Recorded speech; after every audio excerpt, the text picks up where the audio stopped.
Hi, good evening. We're going to start our regular board meeting tonight for February 20th, 2019. It is now 5 after 6. If we could all stand for the Pledge of Allegiance. If our bonfire crew would like to lead us. Would you like to start? I pledge allegiance to the flag of the United States of America and to the republic for which it stands, one nation, under God, indivisible, with liberty and justice for all. I'd like to have a moment of silence for Brian Simonson, a member of our community who was laid to rest today.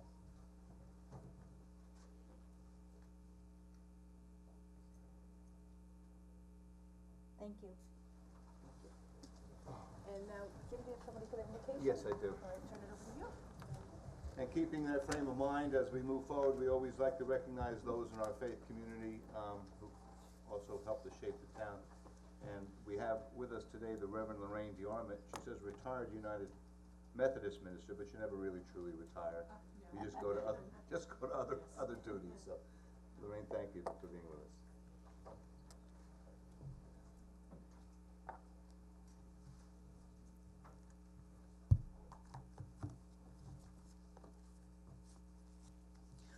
I can decide that my way of living will come down on the side of doing good to all in every circumstance and in every way I can. I can decide that I will choose a way of living that nourishes goodness and strengthens community. John Wesley, who was the founder of Methodism, advises us to do all the good we can in all the ways we can, for all the people we can, for as long as we are able. Let us pray.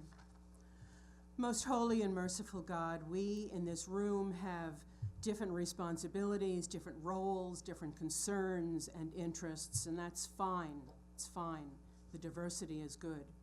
Please unite us, though, at least for this evening, with the desire to nourish goodness and strengthen community, so that in this town of Riverhead, all might find the path to prosperity, dignity, and justice.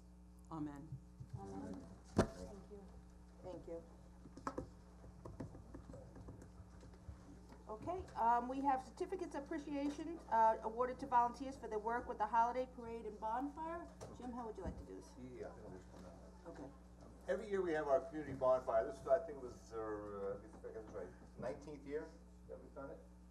And we always reach out to the community and ask the volunteers to come and help us. And keeping along with Reverend DeArmond's work, it's not what we do for ourselves, but what we do for others, and what we give back to our community that really defines who we are. And not what we take with us, but what we leave behind. So we had a lot of young people come out and help us with the bonfire this year. And I'd like to recognize them because it was a fun thing to do. They really worked hard. It was mostly the NJROTC and the Girl Scouts, along with some people from the middle school and a couple of volunteers from the high school that came down at my request, and we sent out feelers and they came down. So we want to recognize you, especially those of you that came out tonight. There's a lot that couldn't make it because of the weather, but if we could have you come up, I will read your name. Now, I don't know everybody that's here, because some came in while I wasn't here, but I do know some of you that are here. So, just so I don't read up a bunch of names. How about Grace Johnson? Come on, Grace.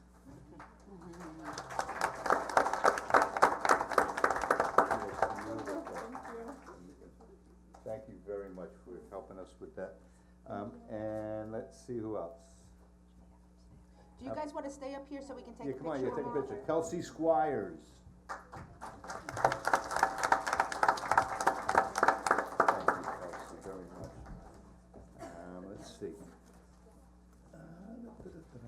I won't forget you, Miss Sharp. Nina Sharp.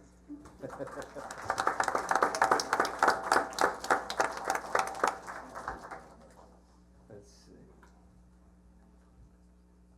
We have Gabriella Vogel.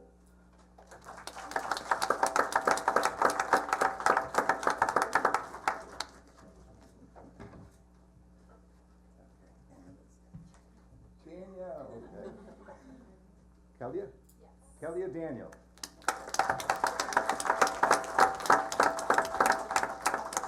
And you were really something else. You were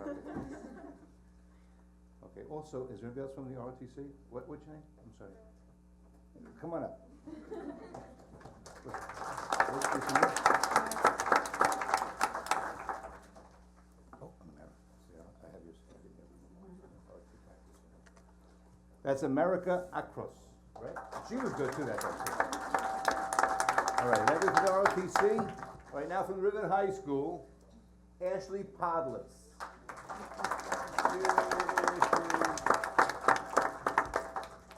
She loves being in front of people. Looks excited. And no stranger to public service, my sidekick Olivia Wooten.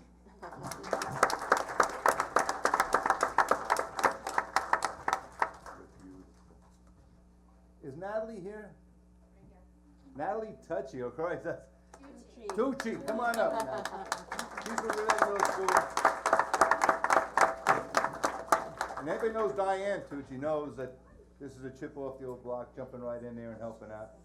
You did a great job. Okay. Is that everybody? Oh, Girl Scouts. No? Yes, Girl Scouts. Right now, somebody came in while I wasn't here. Addison Heck.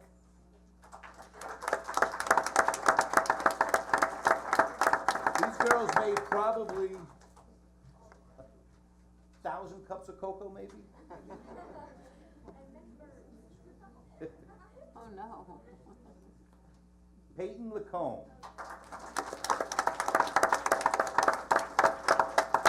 I should have one for your dad, AJ, too, because he's not too far behind. Several certificates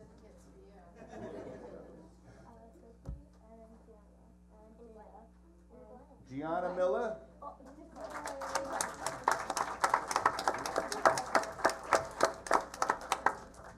Gwendolyn, are you here? Gwendolyn Herb? Gwen. Where's Gwendolyn? Aw.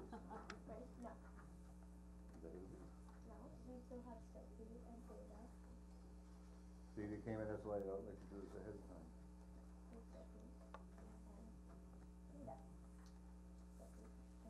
Oh, Sophia Galligan, okay. That's her.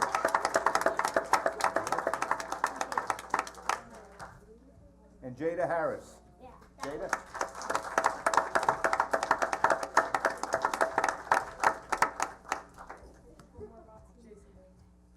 Jason.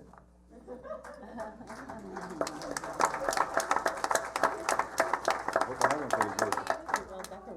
Oh, did I? Jason Damon. Is there anybody I forgot that's here?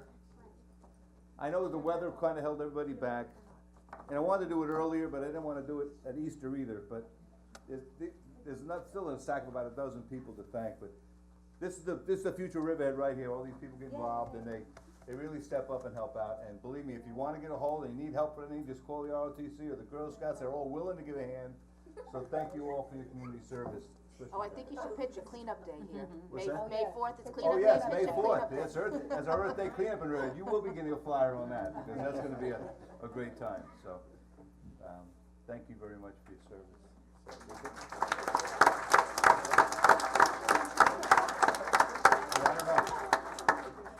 I don't see any, well, it's on TV, right, you can go to channel 22, it'll be on TV, so you'll all have it.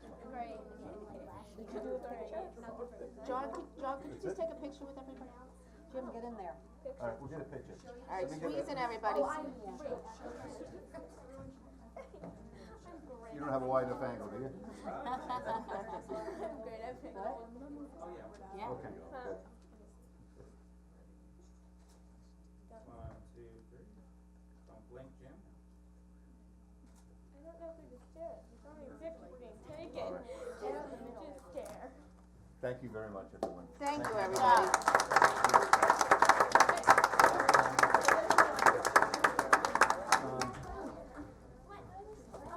What I wanna do is I wanna give you. I'm sorry, can I have all the girls? Yep, I'm doing it right now. Scouts, Can't speak. In my last class. I'm the substitute girl. I don't care. These are all Girl Scouts. Thank you. Okay, whatever. Lots of announcements. What am I doing? You know what? Okay.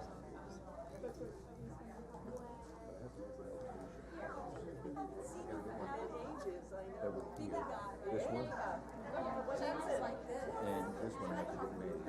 I'm a little wet. And I know she has to do that. She made it out.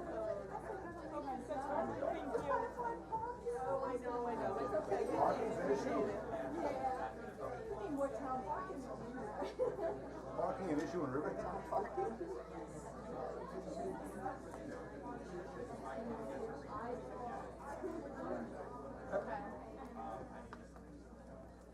I wish I had. So sorry. I can't wear my navy.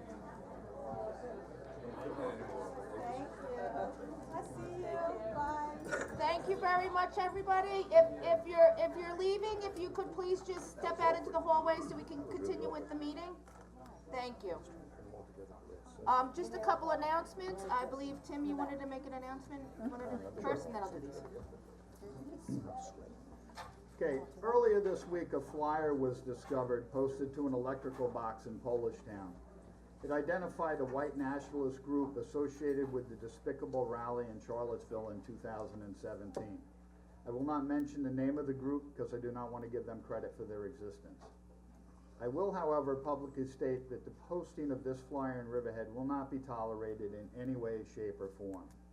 It was a cowardly act, and it has been reported to our police department. Riverhead is a town similar to many others. I would like to say that racism does not exist here, but of course that would be a naive statement. I will say that Riverhead is proactive and has confronted racism rather than ignore it or deny it. Our anti-bias task force is very active, has grown over the past few years, and is addressing this incident. The Council for Unity in our schools has been working together for many years. Myself included, we can all do a better job. Conversations need to be had and feelings need to be exposed in order for racism to be completely understood and healing can take place. People need to understand that it's 2019. Nobody is any less of a human. Nobody is any less of a human being because of their skin color, sex, religion, creed, or sexual orientation. The people of Riverhead deserve better than this.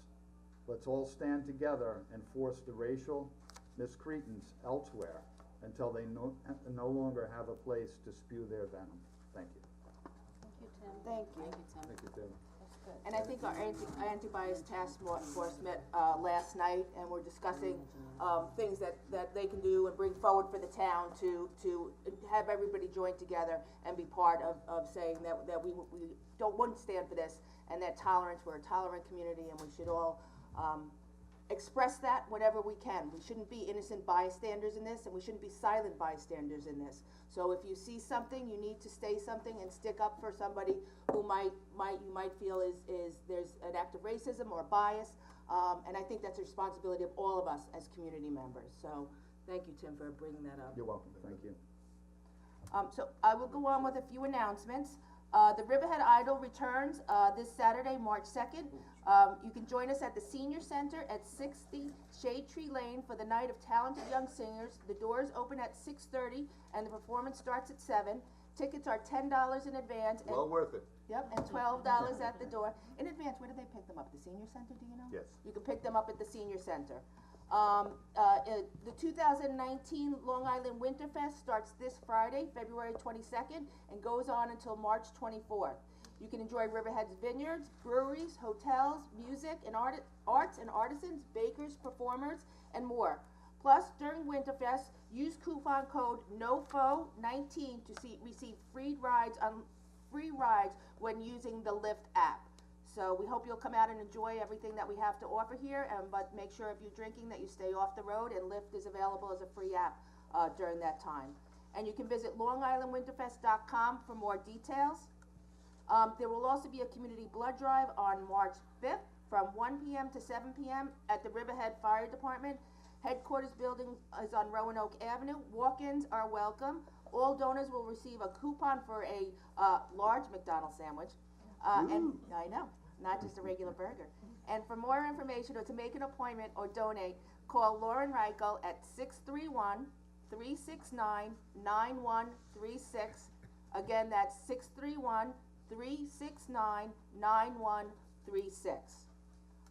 Also, a reminder that in order to have your letters and emails added to the public record for town board meetings, you should send them to the town clerk, Diane Wilhelm, and you can email her at townclerk@townofriverheadny.gov or mail it to 200 Howell Avenue, Riverhead, New York, 11901. They do not become part of the public record if they are not mailed through the town clerk, so for distribution. The other one is, as always, I remind you to sign up for email notifications, and you'll be notified by email of upcoming meetings, their agendas, and other town events. You just need to go to townofriverheadny.gov and click on the e-notifications, and you can select what you would like to be notified about. One other thing, I think there was some confusion with some of the stuff in the paper, and dates. Just to let everybody know that there is no waste energy plant resolution on for this evening. I think it might have been incorrectly reported, but there is nothing on the agenda for waste to energy. We had a presentation at our work session the other day, but we haven't scheduled anything after that as to this time right now. I'd also like to say the African American Education and Cultural Festival will be hosting a Black History Month exhibit at the Riverhead Library starting Monday, February 25th. Come and learn about African American history and culture and of beautiful exhibits.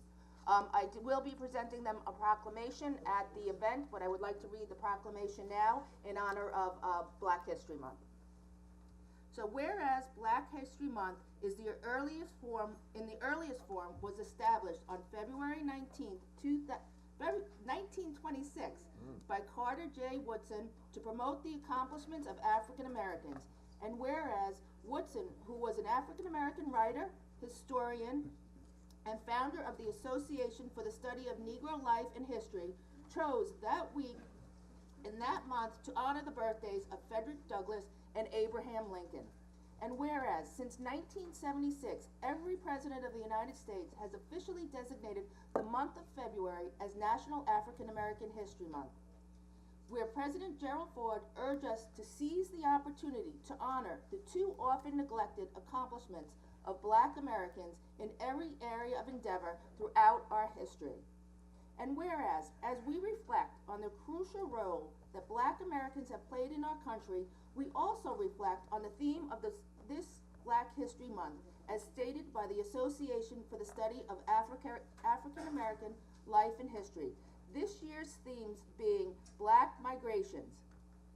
And whereas the theme Black Migrations calls on us to explore the 20th century's labor decades migration of new African Americans because of the burgeoning African and Caribbean population in the United States, Northern African Americans returned to the South, as well as reflecting on the early decades of the 20th century when African American migration patterns, including relocation from southern farms to southern cities and from the South to the Northeast, Midwest, and West. And whereas during Black History Month we celebrate the successes of the African American community here in the town of Riverhead and reaffirm our commitment to building a just and equal society where every person is treated fairly under the law, and we welcome those new African and Caribbean immigrants populations that have made Riverhead their home.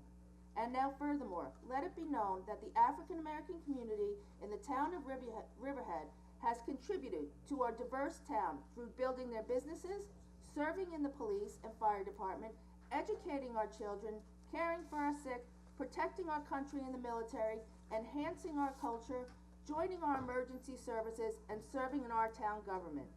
So therefore, in recognition of African American past and present, I, along with the entire town board, do hereby proclaim February 2019 to be Black History Month in the town of Riverhead.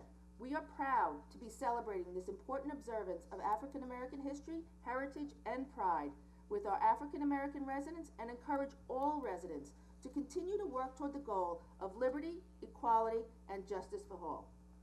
So proclaimed on this day, February 20th. And the Suffolk County Historical Society has a great exhibit, explaining Black History Month and honoring several people. So if you're interested in that, you should stop by the Suffolk County Historical Society and see the exhibit.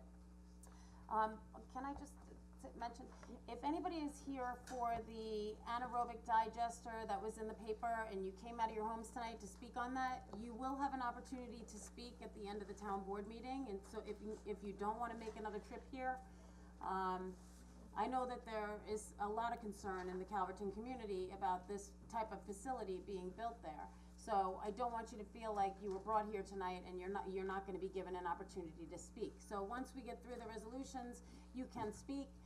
The person that was before the town board this past Thursday is anxious to apply for a grant. So I think the grant has to be applied for by the end of March. So if there is an action taken by this board, it will happen within the next 6 weeks. So if you feel to stay and speak, you should.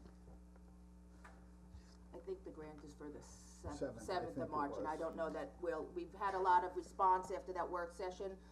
So I don't know if that timeline to meet the March seventh timeline is a realistic timeline at this point.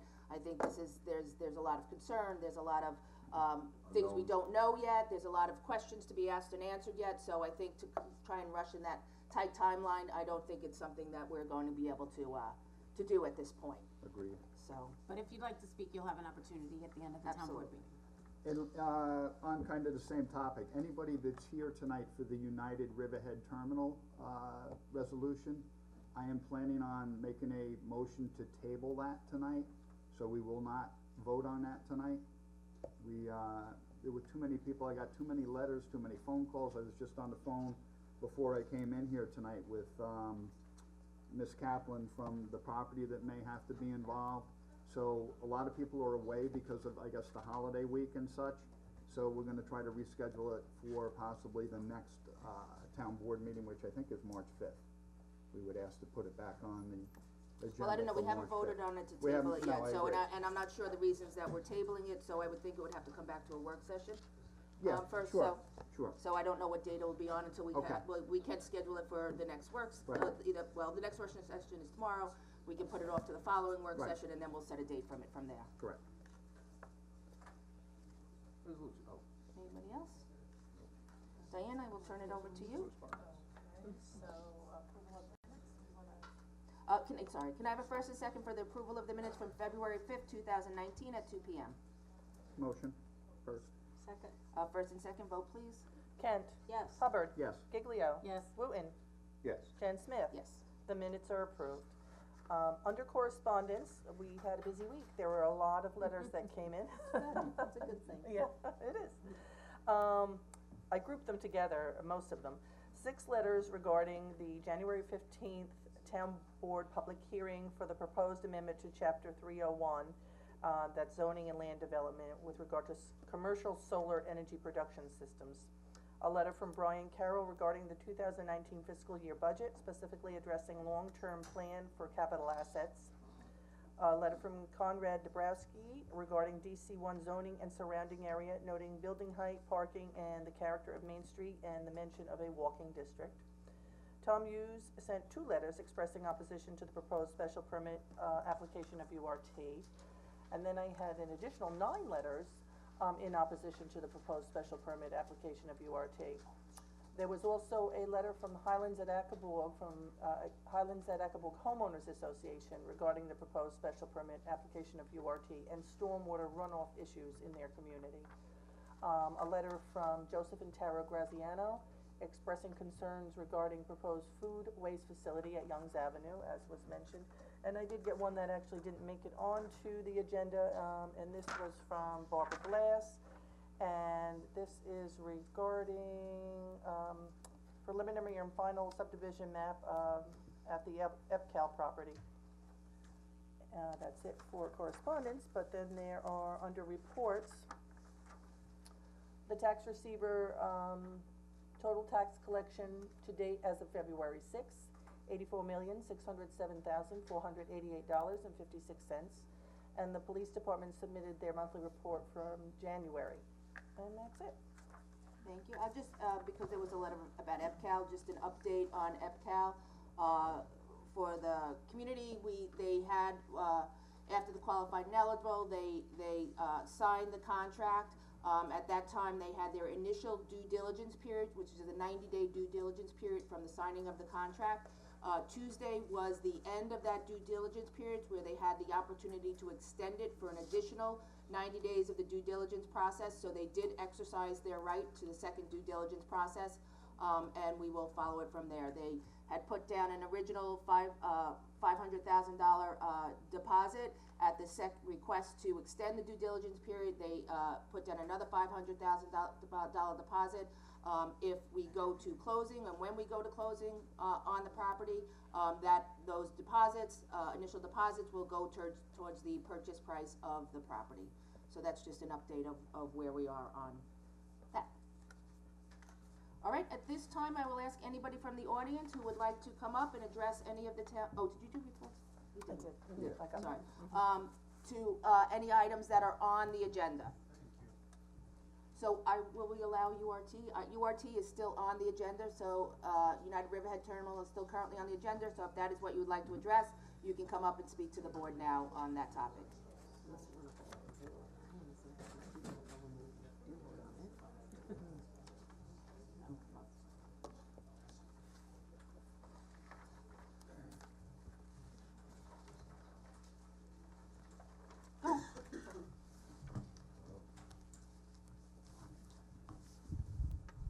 Oops. My name's Phil Barbado. I live in Jamesport. Comment on Resolution 113.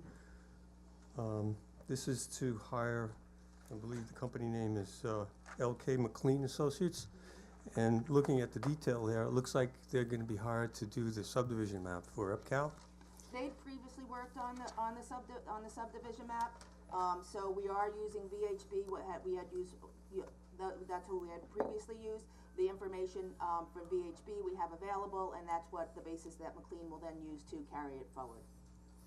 Well, I would like to ask once again for the 99th time, please can that subdivision map include a linear outline of the non-developable acres as we now know them? There is no definition of the non-developable acres right now. There has never been a determination on what is developable and what is not developable.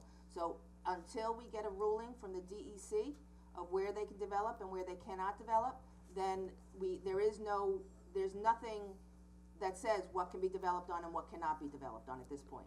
It was my impression that the DEC had made a determination the last time there was a subdivision map, and that was done by the town. They had started working on it, but there was never any final determination of what could be developed and what could not be developed.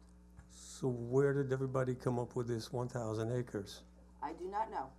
They did identify environmentally significant portions of the property that they did not want development near, which is why all the development got pushed towards 25, and then on the eastern side in one corner of the runway, and all on the western side of the property. So they delineated the wetlands areas that they wanted to see no development occurring.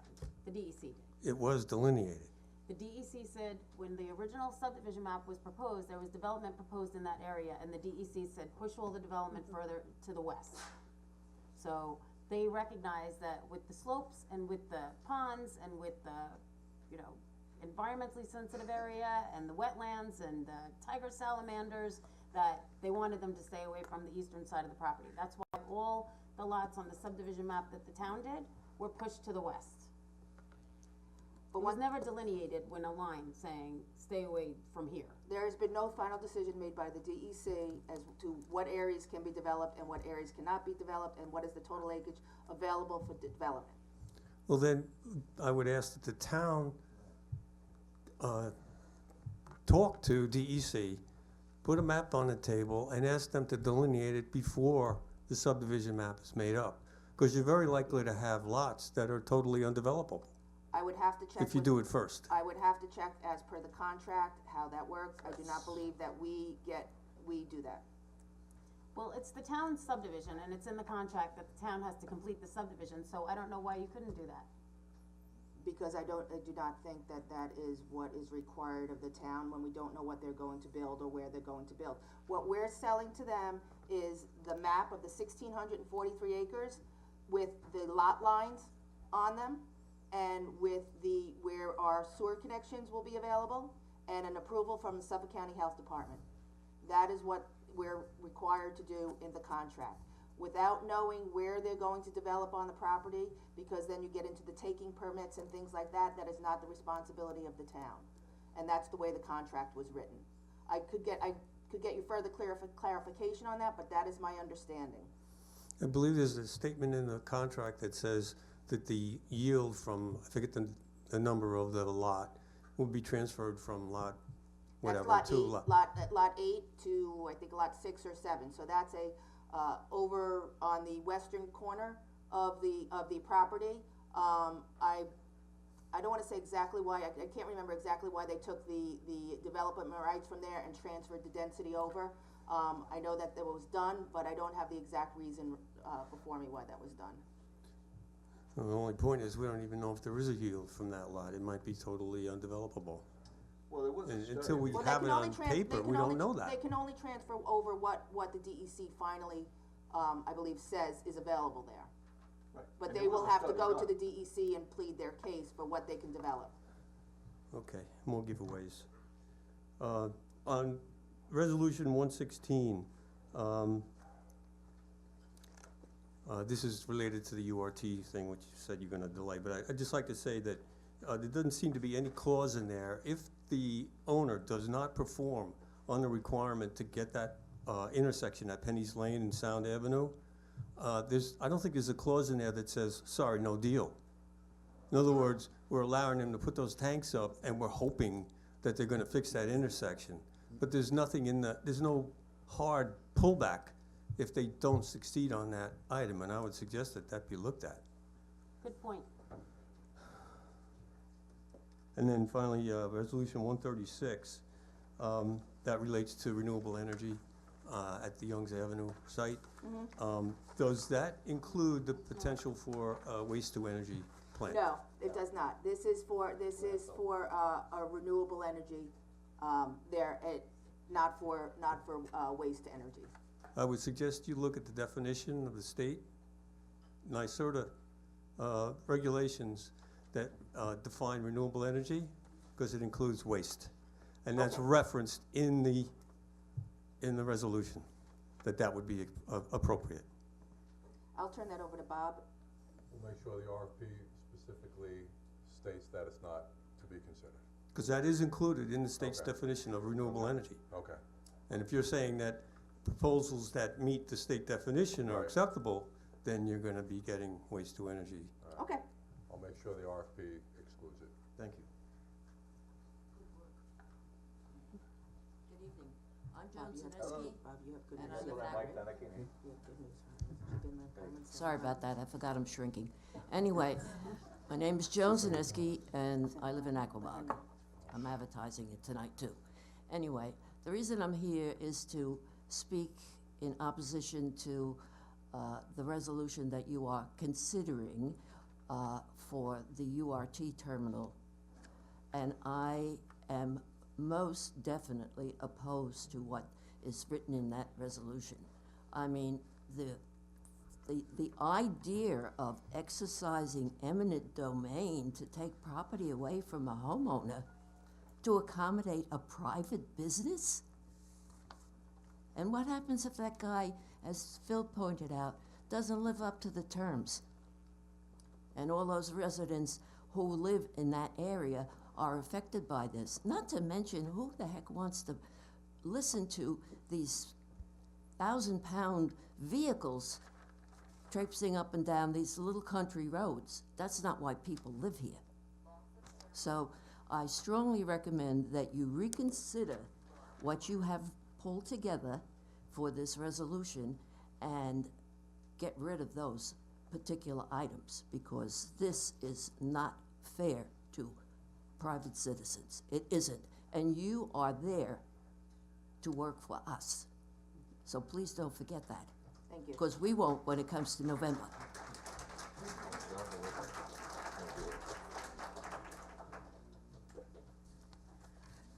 Good evening, Madam Supervisor and Town Council members. My name is Linda Prizer. I'm the president of the Northville Beach Civic Association, and I am speaking on Resolution 116.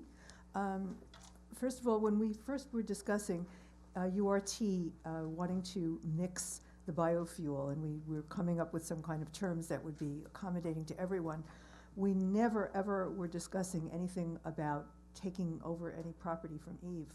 All of a sudden on Sunday, we found out about this, and that was made part of the resolution. I'd like to point out that the traffic study that was done was an extremely flawed study.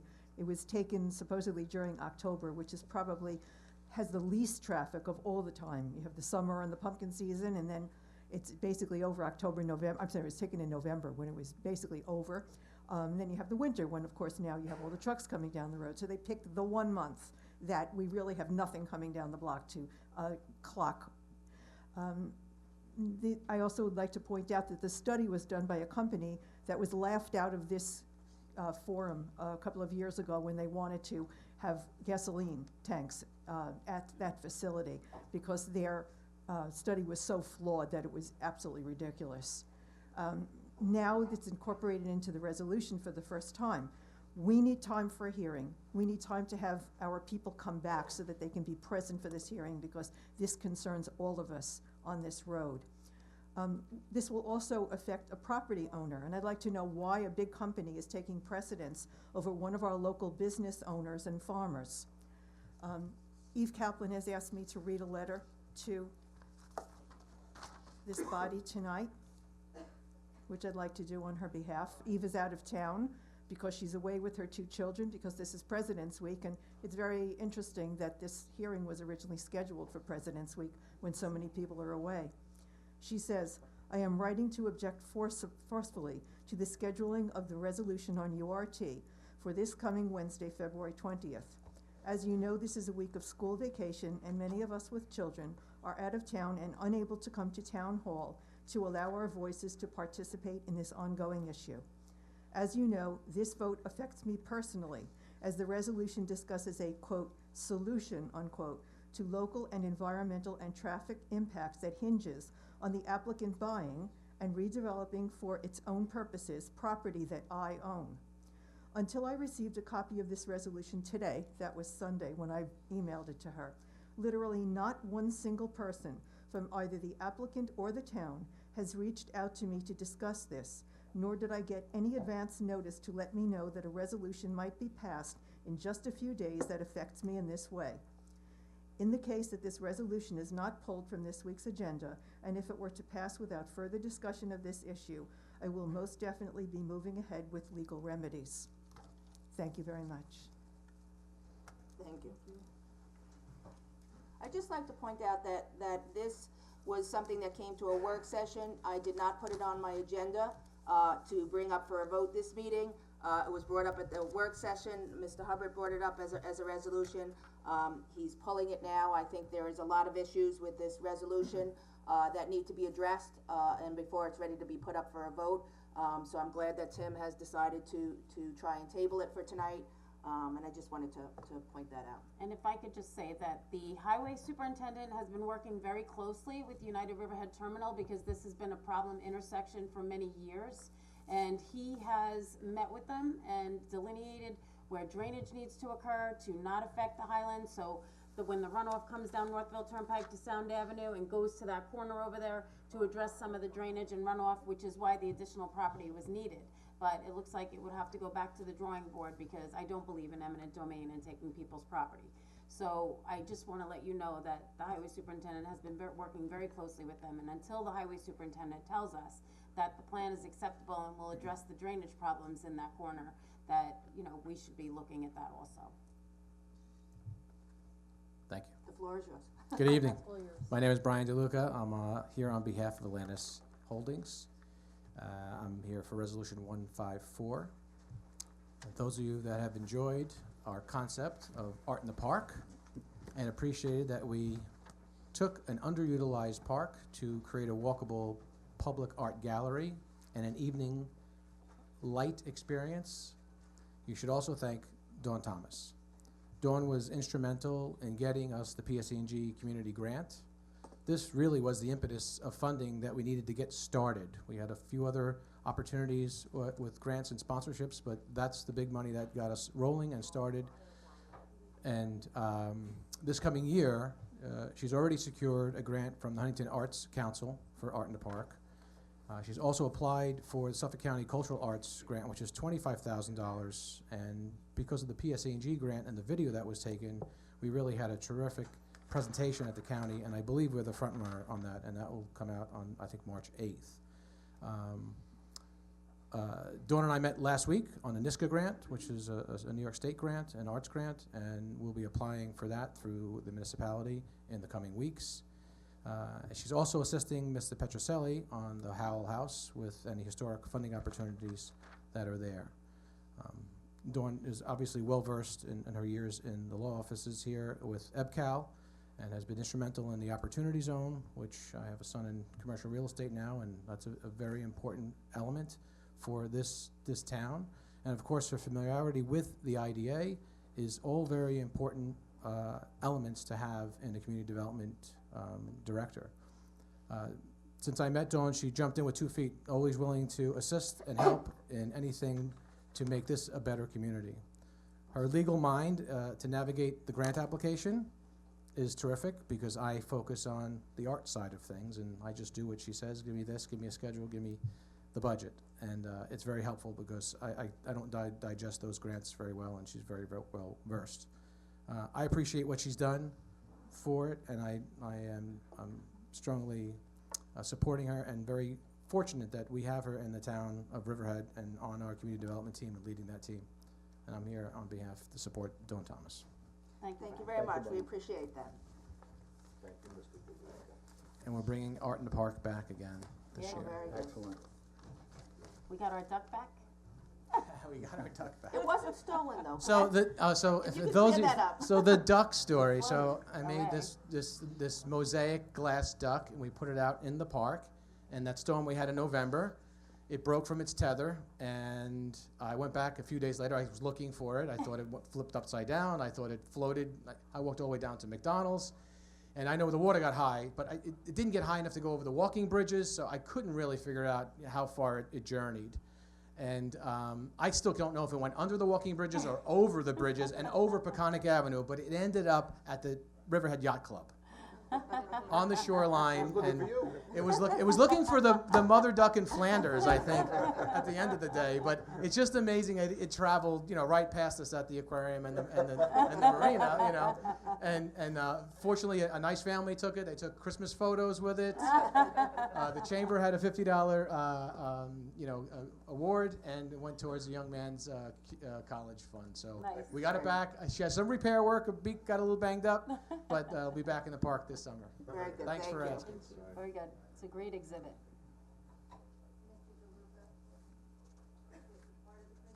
Oh, well, thank you very much. He must have been sad.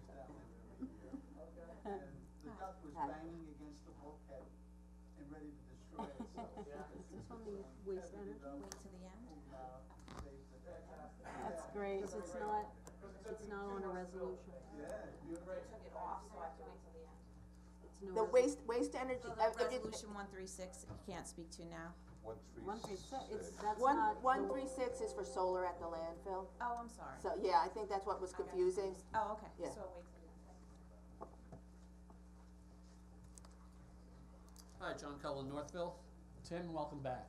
Thank You you. look good and you sound good. Thanks, good to be back. And thanks for saying, mentioning tabling Resolution 116. And before I read my comment, I'd rather prefer to save it for the night or Sure. the vote. So can we say that this is going to be tabled tonight, right now? Yes. Yes. Well, no, we can't until we vote on it, but. But majority, yes? The majority, there is a majority to do Three that, of us yes. can say it. Yes. Thank you very much. I'm hoping that will be an evening meeting, being that we can get more people. It will come And to more a, people it can will, come it from will work. need, it will need to come to a work session first, because I think there's a lot of issues with the resolution. Yes, So I think that it will need to come to a work session first before it comes back to a formal meeting. thank you But very, we'll, thank you very much, and thank Okay. you for the people that came from long distances. One right here from Nassau County to come out and talk about this. Thank you. okay, Bye-bye. Thanks. Can I just make one comment on You this? just need to come up. Come up and introduce yourself. Apologies, Cindy Ellenbogen, Sound Shore Road. Just in the event that the date that you choose is not a date that I can come, because I traveled over an hour to get in, and the weather was a little dicey. But I just wanted to speak to the fact that my grandfather was one of the founding members of the Northville Beach Civic Association, and I've lived my entire life. We've owned a house along Sound Shore Road since the 50s.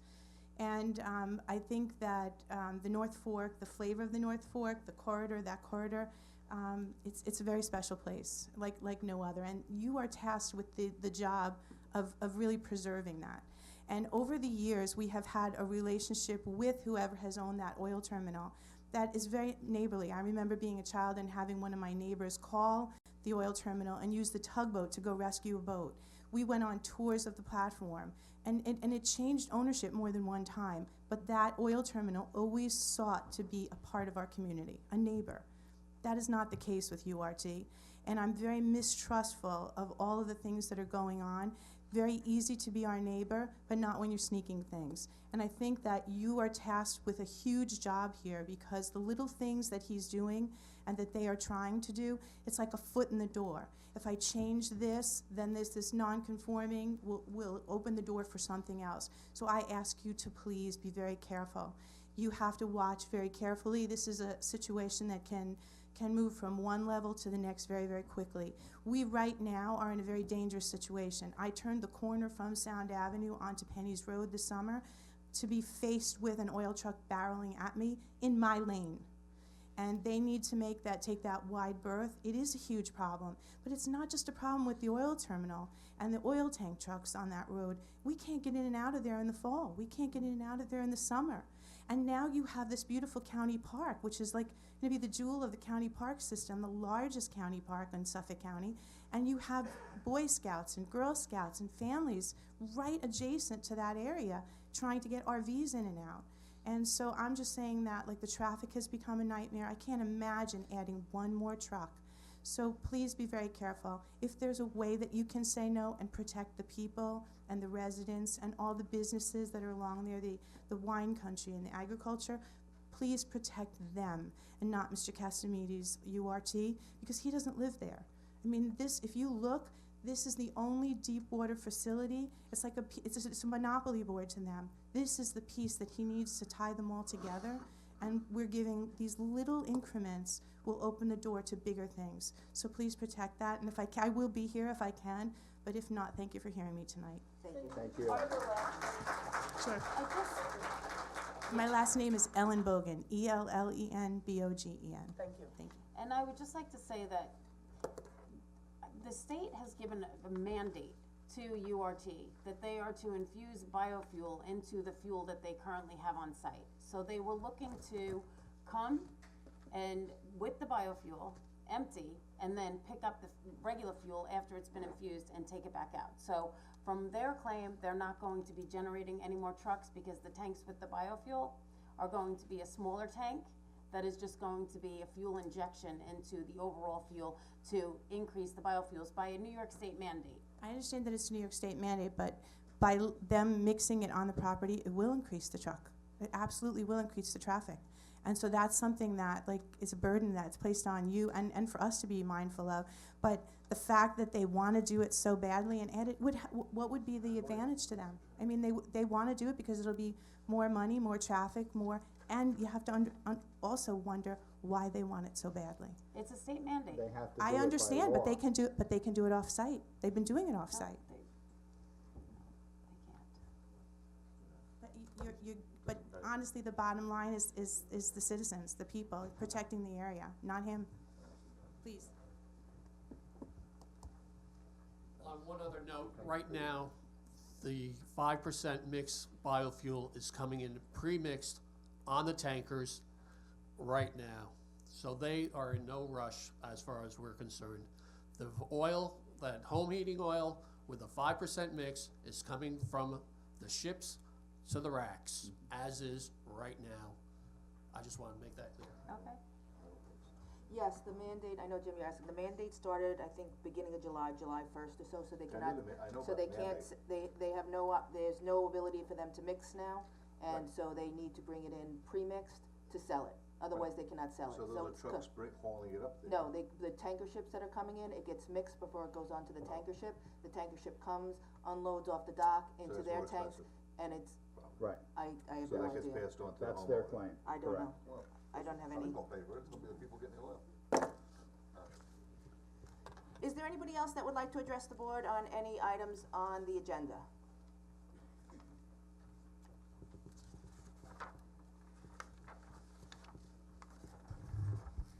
John McAuliffe from EPCAL Watch. I live in Rolling Woods. Want to follow up on Phil's comments on the resolutions about the mapping or the lots. Did you say EPCAL Watch? Is that the new group? EPCAL Watch, yes, Oh, that's the new group. that's the new group, yes. Trying to get a new We have label. evolved, The we have EPCAL evolved, and it's Okay. a group in formation and open to anybody in the community who wishes to, of whatever their perspective is on it. We just think it needs to be looked at very carefully at every stage. The mapping, I'll have something to say later on a different question, but on the mapping question, I think we need some forensics in terms of the way this has proceeded. In January of 2016, in the last board, I think it was 16, maybe 17, we went from 600 acres to 1,600 acres. The colloquial discussion of that, maybe it doesn't show up in legal documents, but the colloquial discussion of that was that 1,000 non-developable acres were being added in order to save the town $1,000 or $10,000 or $100,000 in mowing costs, whatever. But in any case, it was clear that there were two different kinds of lands that were being joined together. And frankly, I understand, Supervisor, your view that there is no documentation on this, but at least in terms of what the town has been talking and thinking about, there has been an understanding of two different kinds of land. And it would seem that in your designing of the lots, you ought to insist that DEC gives you those lines so you can actually do lots that have some relevance to the actual developable land. Thank you. I'll let the other board members that were here in 2016, I don't know, do you wanna address this about the 1,000, where the 1,000 acres of undevelopable land versus the 600 acres came from? Well, actually, the cost and the money that was spent was to design a map, but through the DEC, we only studied 597 exactly acres. That's all that was studied to create this map. Anything outside that, and that's the core map that we got, the rough map that we got designed. That was for what the studied. environmental impact statement. That was through the environmental, right, the rest of it Not was. the DEC. Right, but the DEC was on every page of that. Right, but This so- was but not done behind the DEC, No, believe me. but all you showed to the DEC was that what was Because studied in the everything environmental impact outside statement. of that, there was a lot of concerns, whether it was native grasses, whether it was habitats, there was a lot of environmentally sensitive areas outside that, through probably a lot of the fault of the town by not doing any sort of maintenance on those properties for 20 years. But that created a lot of habitats that really have not been studied, other than bird studies, insects, stuff like that. But, it's a very comprehensive plan, but the actual map that we put together, the 600 acres, 597 acres, was what was studied along with the GEIS and all that. That's why the map came from. But then it becomes a puzzle, because there, presumably, if you have those 597, then you have the other 1,503 or whatever, and that distinction should be there someplace, because you gave them the land for free on the premise. Remember, it was $40 million for the 600, and then it was $40 million for 1,600, and the premise was the other 1,000 acres were not gonna be usable for economic purposes. Therefore, the only factor involved was saving us the mowing costs. I mean, there is an ellipsis in the logic that we get from 600 plus 1,000 to we don't know what is developable and isn't developable, and how on earth can you make a map or lots without knowing that basic information, and that's what. Because we're selling the map, what we've agreed to is sell the map, not what is developable on the map. They will have to go to the DEC and So they could come up with a map in which there was 500 non-developable and everything else, all of a sudden they've gotten an extra Correct. 500 acres for Correct. free. Then it goes. Correct. For developable land. Yes, that is a possibility. You guys got walked over, I'm afraid. Good luck to them. Thank you. Give me the jobs and tax base, they can have their property for nothing.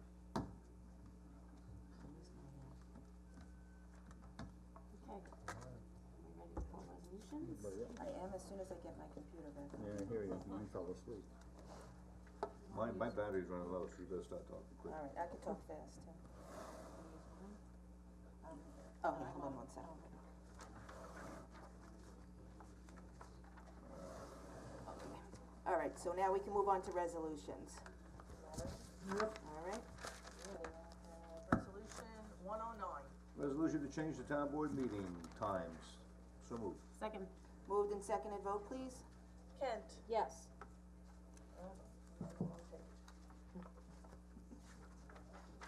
Just be glad we don't give you a computer, Diane. I know, I like this better. Hubbard. Yes, the town board meeting times are changed for the month of March. Originally, the 2 o'clock meeting is now gonna be a 6 o'clock meeting, and the original 6 o'clock meeting is going to be a 2 o'clock meeting, so that's what we're voting on, yes. At the request of the supervisor's office, and we will agree. Thank you. Giglio. Yes. Wooten. Yes. Jen Smith. Yes. Resolution adopted. Resolution 110. Resolution to change, oh, that was. It's for each one, It's for each meeting? Okay. yes. Resolution to change town board meeting times, so moved.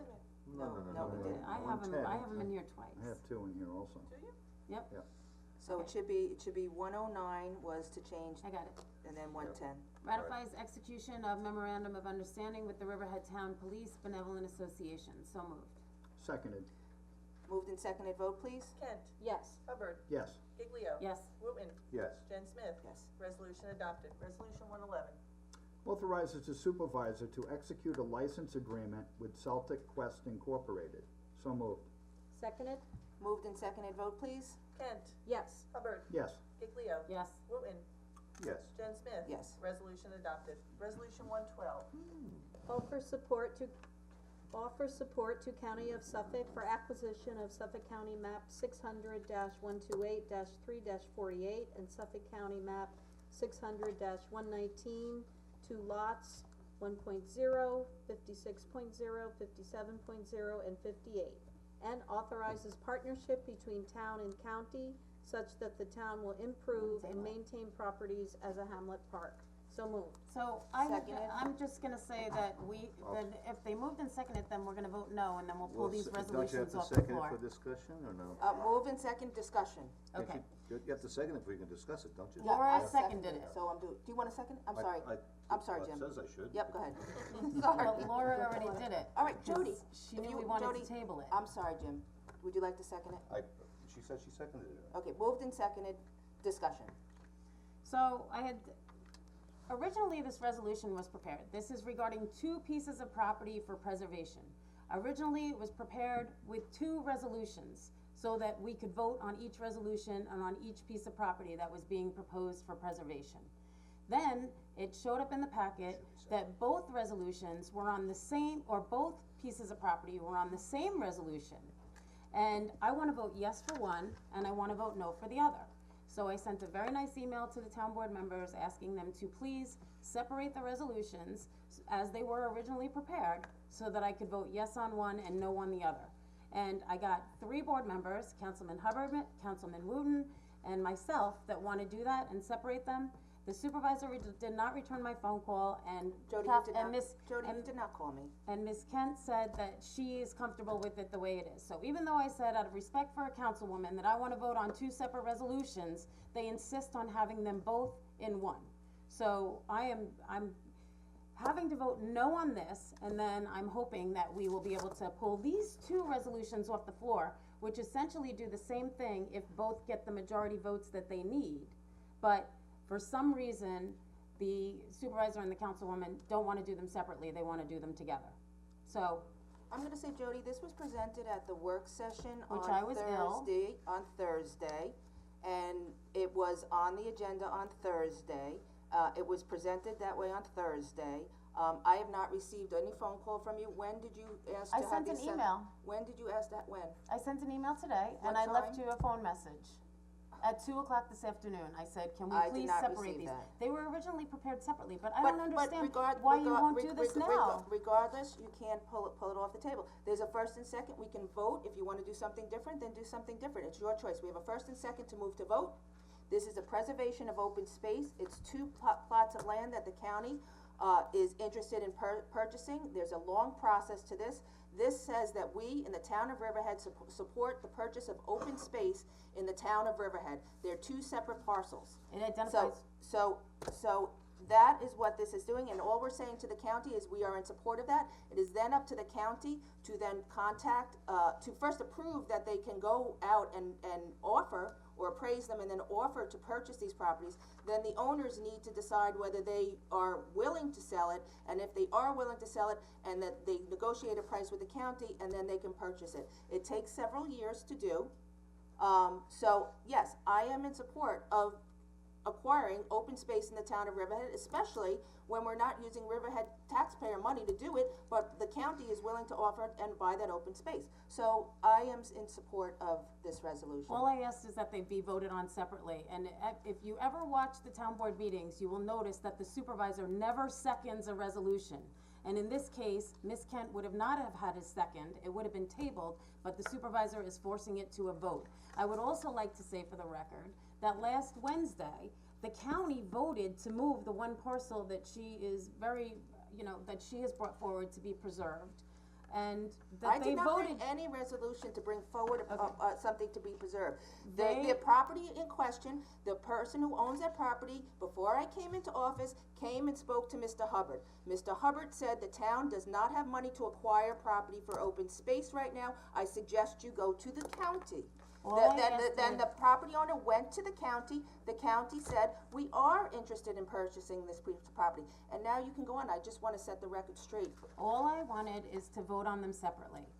And I have Councilman Hubbard, thank you, and Councilman Wooten, thank you, that agreed to afford me that benefit to be able to vote on them separately, so I could vote yes on one and no on the other.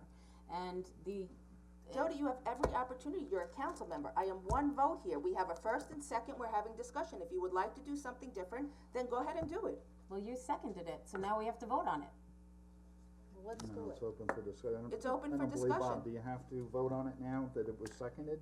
Or can it be, Yeah, can a sure. motion Yeah, be call it- made yeah, call to it vote. separate the resolutions?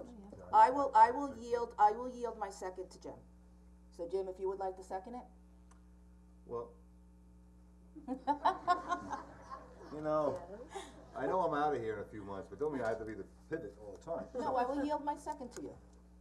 Well, I think, I sort of agree with it just out of respect. I mean, I sort of know both properties, but to put them both together, I think it's two separate plans altogether. One is almost immediate, Well, this one is is not, like, I don't want any part this of it. is not a plan at all, this is just saying Oh, I we're in know, but support of we- the acquisition. Of course, but I know that, I bought a lot of open space, but what we're telling the county is that we're willing down the road to partner with them, at least put some sort of plan together to maintain it, or to create a hamlet park, or to create some sort of passive recreation, and the town's gonna be on the hook for that. Well, I think when we actually had the legislator come here, I think Jody Well, had the I know, legislator you- come here, where the legislator said And that that's we if do they're not willing have to to put a sell. I get it. concept plan forward to be able to preserve these properties, that we can do it at a time in the future, and that we could Well, at a time, support this a year without from the now, or 2 years from now, when they or get the 10 years appraisal, from or, there, you know. now, right. whenever we have the I opportunity to. get it, I get it. I just wanna say that So I just thought, we did put them together because 'cause what? Legislator Krupski recommended it that day, that it was good to move He said forward we with could. them Well, together. let him deal with the county government, and we'll deal with the local government. But the county already adopted the resolution to move Well, the now I one talk all the parcel time. forward for the appraisal process, so this is just to back that up, cause that process started last March, and we just found out about it last month. Once again, Jim, I will tell you, I will yield my second to you if you like. How nice is that? Can you take back a second? I can. I think you still table if you wish, Yeah, but he could table it then. Vote no, and then we'll pull the vote. I'm gonna yield That's why I'm I'm yielding. gonna yield my second. That's funny. I don't know that you can do that. Can you make a second on the record and then yield it back? I can That- withdraw, that would be- I can withdraw, I can withdraw my second. I can withdraw my second, Jim can second it. Let's just do the vote. Yeah, Jim, if I Yeah, yield my just second to you, do you the can table vote, it. and vote no, and then we'll call these off the floor. I'll second the motion that we, Table it? no, that's You not the can motion withdraw of it. the board. You can withdraw, wait, you can withdraw Let it, him do what he wants. We'll figure it out. or you can put it forward for a vote. No pressure. It's Worst. In all fairness, and this is really, it's really twisted into something that it really shouldn't be. I'm in favor, I think this would go through as is, but out of respect to my colleague, let's just do it separately. I mean, So then you have to withdraw it, that's what I'm saying. You Right, have then- to- then That's I why I will s- yielded my second to you, you can withdraw. Well, I we can't can- second if there's not a motion to withdraw, and You, if, no, you can withdraw it, you're a proposer of the resolution. I You can- wasn't. No, Catherine Yes, because was. you're second. She moved it. Catherine moved But the you're- resolution. Right, first and second is a proposer, Under Robert's rules, you can move to withdraw. yes, You can withdraw. that's why I previous yielded. but I didn't move the original, It does, motion. I think the supervisor withdrew the second, which I'm saying. that, I gave him the believe it second, could so go. you can withdraw the resolution. well, this will go down in Robert's The rules vote of is history. gonna be the same people regardless of what happens here, so this is just a huge waste of time as far as I'm concerned. All right, then I but, make a motion that we withdraw resolution 112. Yes, that's what you would do. Can I have a I'll first second to withdraw it. vote, please? Kent, No. Hubbard, Yes, Giglio, Yes. Wooten, Yes. Jen Smith. No. The resolution is withdrawn. Yay! Thank you. Resolution 113. Thank Christ. All right, 113, authorizes supervisor execute an agreement with LK McLean Associates. So moved. Second. Moved and seconded, vote please? Kent, Yes. Hubbard, yes, Giglio, Yes. Wooten, Yes. Jen Smith. Yes. Resolution adopted. Resolution 114. Terminates the agreement with VHB Engineering, Surveying, and Landscape Architecture, PC. So moved. seconded, Moved and seconded, vote please? Kent, Yes. Hubbard, yes, Giglio, This was at the request of VHB. Yes. Wooten, Yes. Jen Smith. Yes. Resolution adopted. Resolution 115. authorizes the supervisor to execute a 6-month extension of contract between town and North Fork Animal Welfare League Incorporated for dog control officer and animal shelter services. So moved. Seconded? Moved and seconded? Kent, Yes. Hubbard, Yes, I'm glad we can do an extension with them. I think they do a great job. They're in their new location. So yes, and we can work on coming up with a new contract. Giglio, Absolutely. They're doing a fantastic job. Wooten, Yes. Jen Smith. Yes. Wait till you see the cost Resolution of the next adopted. contract. Resolution 116. Just retabling this? Yeah, move the table. This is, which one is this? This is the, Yes, yes, Yes, I'd like to table. make a motion to table Resolution 116, please. I'll So- second. Okay, Oh, sorry, Jim. that's all right, it's okay. Moved and seconded, vote please? Kent, yes. Hubbard, Yes, Giglio, Yes. Wooten, You don't wanna withdraw your second? No, I was being nice, Jim, I thought you knew the rules here, come on. they You changed can it. only withdraw if you're a first or second. How long you been on the board? Too damn long. Okay, was that a yes? yes. Okay. Jen Smith. Yes. The resolution 116 is tabled. Resolution 117. Classifies action and request lead agency status for a special permit and site plan application known as 48 Comer LLC for a proposed liquid propane storage and distribution facility, an industrial office building trade shop facility located at 48 Comer Avenue, identified as Suffolk County Tax Map 600-119-1-32.1. So moved. Second. Did you want a second at this? I know you refrained from the commenting when they were at work session. Actually, you know what? I can second it, and then I can abstain from the vote. Or abstain now? Doesn't matter. Okay, moved and seconded, vote please? Kent, Yes. Hubbard, yes, they're taking a blighted property and they're gonna put a, nice new facility there. I'm interested in to see how it's gonna turn out, and I'm happy that they're doing it, so yes. Iglio. I am going to abstain, even though I don't think that I have to, but because somebody has said that, because one of my partners in a private venture is the architect for this project and also is, the developer for this project, that I should abstain. So I'm going to appear before the ethics board tomorrow night and ask them if I should have to abstain, but seeing as it's coming before I appear before the ethics board, I will abstain now. I'm just gonna comment, Jody, it's up to you whether to abstain or not. When we had the work session the other day, you said that you weren't gonna comment on the project because they were your partners from the Summerwind. I'm just, that's, it was your statement, not mine. I wasn't sure if you were aware what the resolution was. Yes. I think. Yes. Jen Smith, okay. Resolution adopted. Resolution 118. Drama. Authorizes the release of foundation security for Brixmore Riverhead Development LLC, the Shops at Riverhead Foundation. So moved. Seconded. Moved and seconded, vote please. Kent. Recuse. Hubbard. Yes. Iglio. Yes. Wooten. Yes. Jen Smith. Yes. Resolution adopted. Resolution 119. Authorizes the release of foundation security for Brixmore Riverhead Development LLC, the Shops at Riverhead Foundation Addendum. So moved. Second. Moved and seconded, vote please. Kent. Recuse. I think you have to say why you're recusing. No, you don't. Bob? Who cares? I was told you don't. I mean, I don't have an answer. I think that, I spoke to Anne Marie about it. okay, I don't wanna contradict someone else. I know that abstain, you definitely do not have to set forth a reason. You can just simply abstain on a recusal.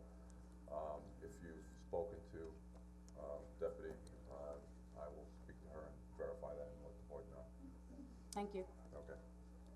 Okay, Hubbard. Yes. Iglio. Yes. Wooten. Yes. Jen Smith. Yes. Resolution adopted. Resolution 120. Approves Kevin Rempe Plumbing Heating Corp. as drain later for Riverhead Sewer District. So moved. Seconded. Moved and seconded, vote please. Kent. Yes. Hubbard. Yes. Iglio. Yes. Wooten. Yes. Jen Smith. Yes. Resolution adopted. Resolution 121. 2019 Town of Riverhead Home Improvement Selection Policy. So moved. Catherine, you wanna second that? I'll second it. Moved and seconded, vote please. Kent. Yes. Hubbard. Yes. Iglio. Yes. Wooten. Yes. Jen Smith. Yes. Resolution adopted. Resolution 122. Setting the fees for usage of recreation and other town facilities. So moved. Seconded. Moved and seconded, vote please. Kent. Yes. Hubbard. Yes. Iglio. Yes. Wooten. Yes. Jen Smith. Yes. Resolution adopted. All right, Tim, so you're, I swore I got this one. yeah.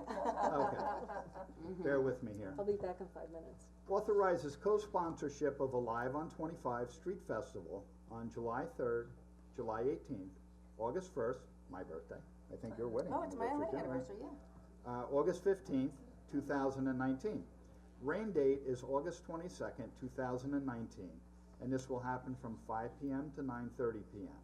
with the Riverhead Business Improvement District Management Association Incorporated, along Main Street between Griffin Avenue and Union Avenue, authorizes the supervisor to execute a license agreement with designated craft and food vendors, alcohol vendors, and other parties, suspends enforcement of Riverhead Town Code Section 205-3, which is public consumption and open possession of an alcoholic beverage, as solely limited to the aforementioned dates, time and place of the Alive on 25 Street Festival. So moved. Seconded. Moved and seconded, vote please. Kent. And it's very exciting that we're gonna be able to have fireworks. I think on the 3rd, we have fireworks again this year, which was really cool last year. So kudos to Diane Tucci and Steve Schauger and the bid for doing this, and I vote yes. Hubbard. Yes. Iglio. Good job to the bid, and good job to you for reading that. Yes. Wooten. Yes. Jen Smith. Yes. Resolution adopted. Resolution 124. Amends Resolution 219-60 to authorize an agreement with Municipal CMS LLC for a 5-year term. So moved. I'll second. Moved and seconded, vote please. Kent. Yes. Hubbard. Yes. Giglio. Yes. Wooten. Yes. Jen Smith. Yes. Resolution adopted. Resolution 125. Amends Resolution 2019-65 to revise the beginning date of the one-year term of the agreement with Granicus. So moved. Second. Moved and seconded, vote please. Kent. Yes. Hubbard. Yes. Giglio. Gladly. Yes. Wooten. Jen Smith. Yes. Resolution adopted. Resolution 126. Ratifies reappointment of member to the Riverhead Open Space Park Preserve Committee. Can we take 126, 127, 128, and 129 together? I move resolutions 126 through 129 to reappoint members to the Riverhead Open Space Park Preserve Committee. So moved. Second. Moved and seconded, vote please. Kent. Yes. Hubbard. Yes. Giglio. Yes. Wooten. Yes. Jen Smith. Yes. Resolutions 126 through 129 are adopted. Resolution 130. Adopts a local law amending chapter 255 entitled Parades, Assemblies, and Special Events of the Riverhead Town Code. So moved. Seconded. Moved and seconded, vote please. Kent. Yes. Hubbard. Yes. Giglio. Yes. Wooten. Yes. Jen Smith. Yes. Resolution adopted. Resolution 131. Adopts local law to amend Chapter 217 entitled Buildings, Building Construction and Improvements, and Housing Standards of the Riverhead Town Code, Blighted Property. So moved. Seconded? Moved and seconded, vote please. Kent. Yes. Hubbard. Yes. Giglio. Yes. Wooten. Yes. Jen Smith. Yes. Resolution adopted. Resolution 132. Adopts local law to amend chapter 301 entitled Zoning and Land Development of the Riverhead Town Code, Districts and Boundaries. So moved. Second. Moved and seconded, vote please. Kent. Yes. Hubbard. Yes. Giglio. Yes. Wooten. Yes. Jen Smith. Yes. Resolution adopted. Resolution 133. It's an order calling public hearing pursuant to section 202-B of the town law regarding budget increase for improvements to the Calverton Sewer District. So moved. Second. Moved and seconded, vote please. Kent. Yes. Hubbard. Yes. Giglio. Yes. Wooten. Yes. Jen Smith. Yes. Resolution adopted. Resolution 134. Authorizes town clerk to publish and post a notice of public hearing to consider a proposed local law for an amendment to chapter 289 entitled Vehicles, Traffic, and Parking Regulations of the Riverhead Town Code, 289-2A, stop and yield intersections, railroad crossings, parking fields, 289-2B, yield intersections, in Two Bears subdivision north of Middle Road in Riverhead. So moved. Seconded. Moved and seconded, vote please. Kent. Yes. Hubbard. Yes. Giglio. Yeah, and I'd just like to say the chief and I went out and looked at the intersections and the way this subdivision was built, and there's a lot of problems in this development and people speeding and intersections not being defined. So that's what prompted these changes to the traffic laws. Yes. Okay, Wooten. Yes. Jen Smith. Yes. Resolution adopted. Resolution 135. Authorizes town clerk to publish and post a notice of public hearing to consider a local law for an amendment to chapter 289 entitled Vehicles, Traffic, and Parking Regulations of the Riverhead Town Code, chapter 289-2A, stop and yield intersections, railroad crossings, parking fields, 289-2B, yield intersections, and that would be Church Lane and Tuttle's Lane in Jamesport. So moved. Seconded? Moved and seconded, vote please. Kent. Yes. Hubbard. Yes. Giglio. Again, this came out of traffic safety. Yes. Wooten. Yes to the public hearing. Jen Smith. Yes. Resolution adopted. Resolution 136. Authorizes issuance of request for proposals for new renewable energy project to be located at the former landfill. So moved. Second. Hello? I know, just a second. I'm just wondering, Bob, do we need to change anything in here as a with the, as defined by the definition of the State Energy Research and Development Authority? That would be in the RFP. Yeah, but it's also in the resolution here. Yeah, but it's not spelled out. When we send out the RFP, we'll exclude that, right, Bob? You can, but if you want to. For clarity, just for comfort level for people? Add language that is, provides with exception of a waste-to-energy, facility, that would be fine. Do you wanna just say to stay with solar and wind? That's the other alternative to what is the board's, pleasure on this? Do we wanna stay with solar and wind I and leave it to those two items, or do you wanna leave it with other renewable energy capable and energy systems as defined by New York State Energy Research and Development Authority, with the exception of, waste to energy? I think if we just leave it as solar and wind and strike and any other such renewable energy capacity and energy systems as defined by the New York State Energy Research, I think as long as we just say solar voltaic and wind as defined. Yeah, so I would suggest that in that I'd have to whereas actually read you, it. you add an It's just the and. second whereas. I know, but I have to read Yeah. whether the So- case that NYSERDA recognizes that as renewable is, I don't know what that's. Okay, true. so do we? I think you're principally gonna get solar or wind energy, I'm telling you. responses anyway, so I mean, if you wanted to amend that paragraph to read solar photovoltaic energy systems and get rid of the comma, and wind energy systems, and then delete and such other renewable energy capacity and energy systems as defined by the New York State Energy Research and Development Authority, NYSERDA, that'd be fine. Then you get rid of that debate. I would agree to do that. This is for the landfill, so we're looking to put solar on the landfill, so we're gonna go out for a request for proposals and see who comes back, just cause I see some confused faces out there. Bob, I'm dead. but, no, but Bob, could you just repeat what you said, please? What I'm saying is that we would rewrite or amend that Strike. second whereas, and why don't I just read the whole paragraph? Yes, please. So as you'll as- see- so the as way the it'll amend- read, yeah. it'll read, the intention of the town is to enter into a lease agreement or other contract with a qualified firm that will develop a renewable energy system, including but not limited to solar, photovoltaic energy systems, and wind energy systems at that town-owned property. So, Jim, did you wanna expand it further past there, do you want No, to- that's that- fine. Okay, That's fine. I mean, So- I will look up NYSERDA when I. see- okay, so see if we that- could, okay, the search so, is correct. so I have, do I have a first and second already? Yeah. I So make a do I first have to to do- amend it, to Yeah. include the language as the town attorney has just stated. So can I get a second as amended? Seconded? Okay, first and seconded as amended, vote please. Kent, Yes. Hubbard, Yes, as amended.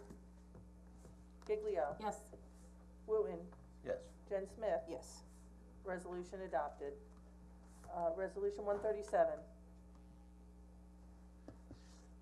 Jim. Is that me? Yeah. My computer died, it only had like 50% battery life and you guys killed it. Use mine. Authorization to publish advertisement for disposal and recycling of municipal solid waste. So moved. Second, Moved and seconded, vote please. Kent, Yes. Hubbard, Yes. Giglio, yes. Wooten, Yes. Jen Smith. Yes. Resolution adopted. Resolution 138, Authorizes town clerk to publish and post the attached notice to bidders for the annual procurement contract, so moved.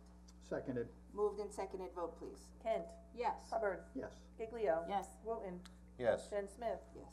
Resolution adopted. Resolution 139, Authorizes town clerk to publish and post the attached notice to bidders for the annual construction contract. So moved.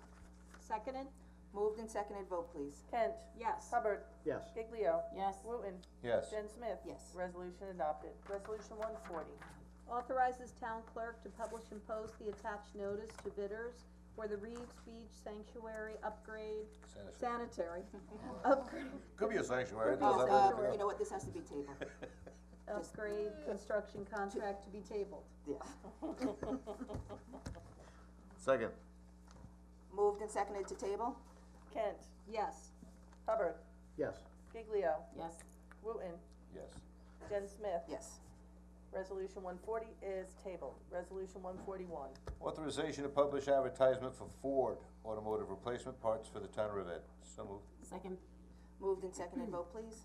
Kent, Yes. Hubbard, Yes. Giglio, yes. Wooten, Yes. Jen Smith. Yes. Resolution adopted. Resolution 142, Authorization to publish advertisement for truck parts for the town of Riverhead, so moved.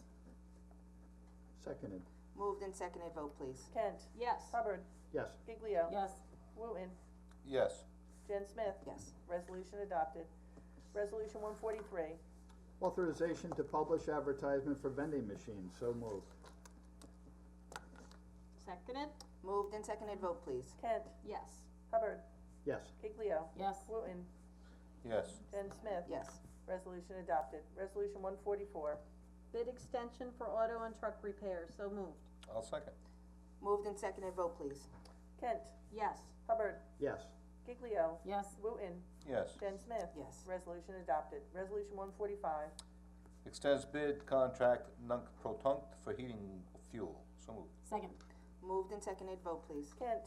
Yes. Hubbard. Yes. Giglio. Yes. Wooten. Yes. Jen Smith. Yes. Resolution adopted. Resolution 146. Extends bid for annual heating, ventilation, and air conditioning maintenance contract. So moved. Seconded. Moved and seconded, vote please. Kent. Yes. Hubbard. Yes. Giglio. Yes. Wooten. Yes. Jen Smith. Yes. Resolution adopted. Resolution 147. Ratifies the authorization of attendance at the 2019 annual meeting and training school held by the Association of Towns, February 17th through the 20th, 2019. So moved. Seconded? Moved and seconded, vote please. Kent. Yes. Hubbard. Yes. Giglio. Yes. Wooten. Yes. Jen Smith. Yes. Resolution adopted. Resolution 148.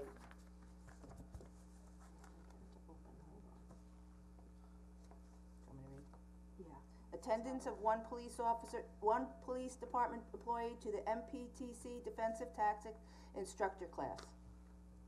Seconded? Moved and seconded, vote please. Kent. Yes. Hubbard. Yes. Giglio. Yes. Wooten. Yes. Jen Smith. Yes. Resolution adopted. Resolution 149. Ratifies authorization for the supervisor to execute an agreement with an employee. So moved. Second. Moved and seconded, vote please. Kent. Yes. Hubbard. Yes. Giglio. I'll abstain. I wasn't here for the discussion. Wooten. Yes. Jen Smith. Yes. Resolution adopted. Resolution 150. Accepts the retirement of a detective. So moved. Second. Moved and seconded, vote please. Kent. Yes. Hubbard.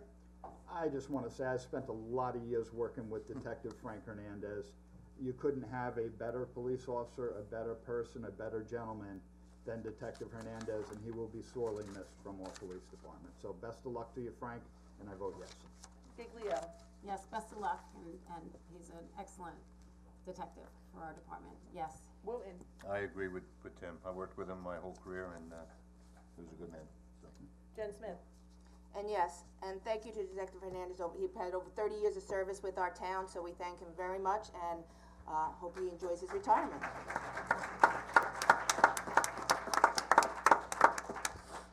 And that resolution is adopted.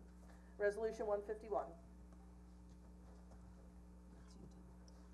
Reassigns the salary of a principal office assistant. So moved. Second. Moved and seconded, vote please. Kent. Yes. Hubbard. Yes. Giglio. I'm going to abstain. I was out ill, and I missed the executive session. Wooten. Yes. Jen Smith. Yes. Resolution adopted. Resolution 152. Appoints a code enforcement officer, Spanish speaking. So moved. Those, a second. Moved and seconded, vote please. Kent. Yes. Hubbard. Yes. Giglio. This is our second code enforcement officer that speaks Spanish that we have in the town, and we found the first one to be very instrumental in communicating with people that don't speak English, so, yes. Wooten. Yes. Jen Smith. Yes. Resolution adopted. Resolution 153. Yes. Yeah. Appoints a provisional principal engineering aide. So moved. Second. Moved and seconded, vote please. Kent. Yes. Hubbard. Yes. Giglio. Yeah, Jason served as an intern in the engineering department and was excellent, yes. Wooten. Yes. Jen Smith. Yes. Resolution adopted. Resolution 154. Appoints a community development project supervisor, so moved. Seconded. Moved and seconded, vote please. Kent. Yes. Hubbard. Yes, Dawn Thomas does a tremendous job, and I'm glad to have her here. Giglio. Yes, Dawn scored 100 on the test, and she's #1 on the list for the town and the county, so I'm always happy to hire a Riverhead employee or a Riverhead resident for a high-paying job, yes. Wooten. I think it goes beyond whether it's a high-paying job. I've known Dawn since I've been in office. She was the town attorney under previous supervisor, over the last 3 supervisors, actually. And she actually very involved in the community. Her children flew across, and she's been involved in, I can't imagine the fire departments, her husband, I mean, they're just regularly community people, so I can't imagine a better person to not only the job that she's done, but to write 100 on a test is just stellar. So, it's without question that she's more than qualified and dedicated for that job, so I vote yes. Jen Smith. I would just like to say, I think the way that this resolution came about, was not done in a very, professional manner. I think that it is a personnel, matter. I think that most times when we promote or hire somebody, we have, it's a discussion in executive session prior to being discussed at an open meeting. This was brought up at an open meeting. I think that it put one of our town employees in a position, that they shouldn't have been in, to discuss, personnel matters, and I think that was totally inappropriate. I had met with, Mr. Hubbard a few minutes before our work session, and he had said that we would not discuss it at the work session, we would leave it on to the next week.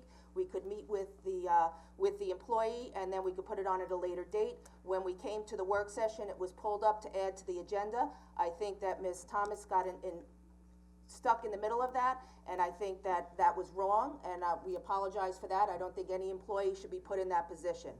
I think it should have come to executive session first, so I am going to abstain on the vote. Resolution adopted. Just for clarification purposes, we did have that conversation, and after that conversation, before work session, I was advised that your office was notified about this, your chief of staff was notified, and your chief of staff apparently made the decision to pull the resolution. No, it was not pulled. It was a draft resolution that was made by personnel. It was in Granicus. There's many resolutions in Granicus. And once again, I don't wanna get into this discussion about a particular person. The way it works with Granicus is all of the department heads or employees from a department can put things into Granicus. They put things into Granicus sometimes weeks before they come up. So things get in there and put in Granicus, and then when we make up the agenda, we develop the agenda, and then I present the items that are on the agenda to the board. Just because it could be something could sit in there for weeks. This URT will sit in there for weeks. So. Well, the only good thing that came out of this is that a very qualified, very community-oriented person got the job. And if you look at the history of appointments and people that are appointed provisionally in this town, they're appointed for their qualifications, and if they're appointed provisionally, it's pending passing a test. And that's been done, so I see no problem with what we did. It's perfectly okay. Well, I think, it's just history that you might not be aware But of. I have spoken to Dawn about this. This is my first year in office. This is the first time we're doing it at a department head. I certainly could have done it a little bit better, and I think there's 3 other board members sitting up here, maybe 2 other board members sitting up here, that also could have done it a little bit better, so that we didn't put an employee in a position that they should never have been asked to be put in, I'll give you that, but I didn't put it in.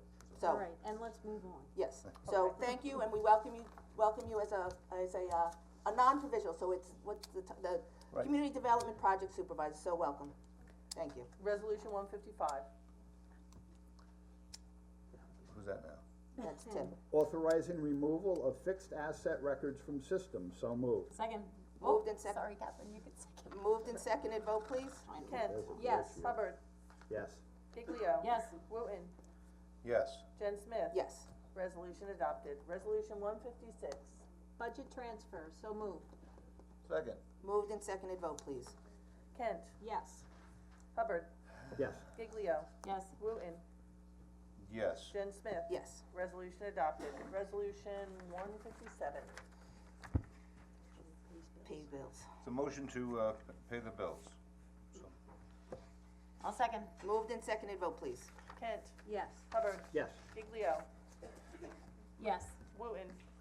yes. Jen Smith. Yes. Resolution adopted. And I would like to pull these resolutions off the floor.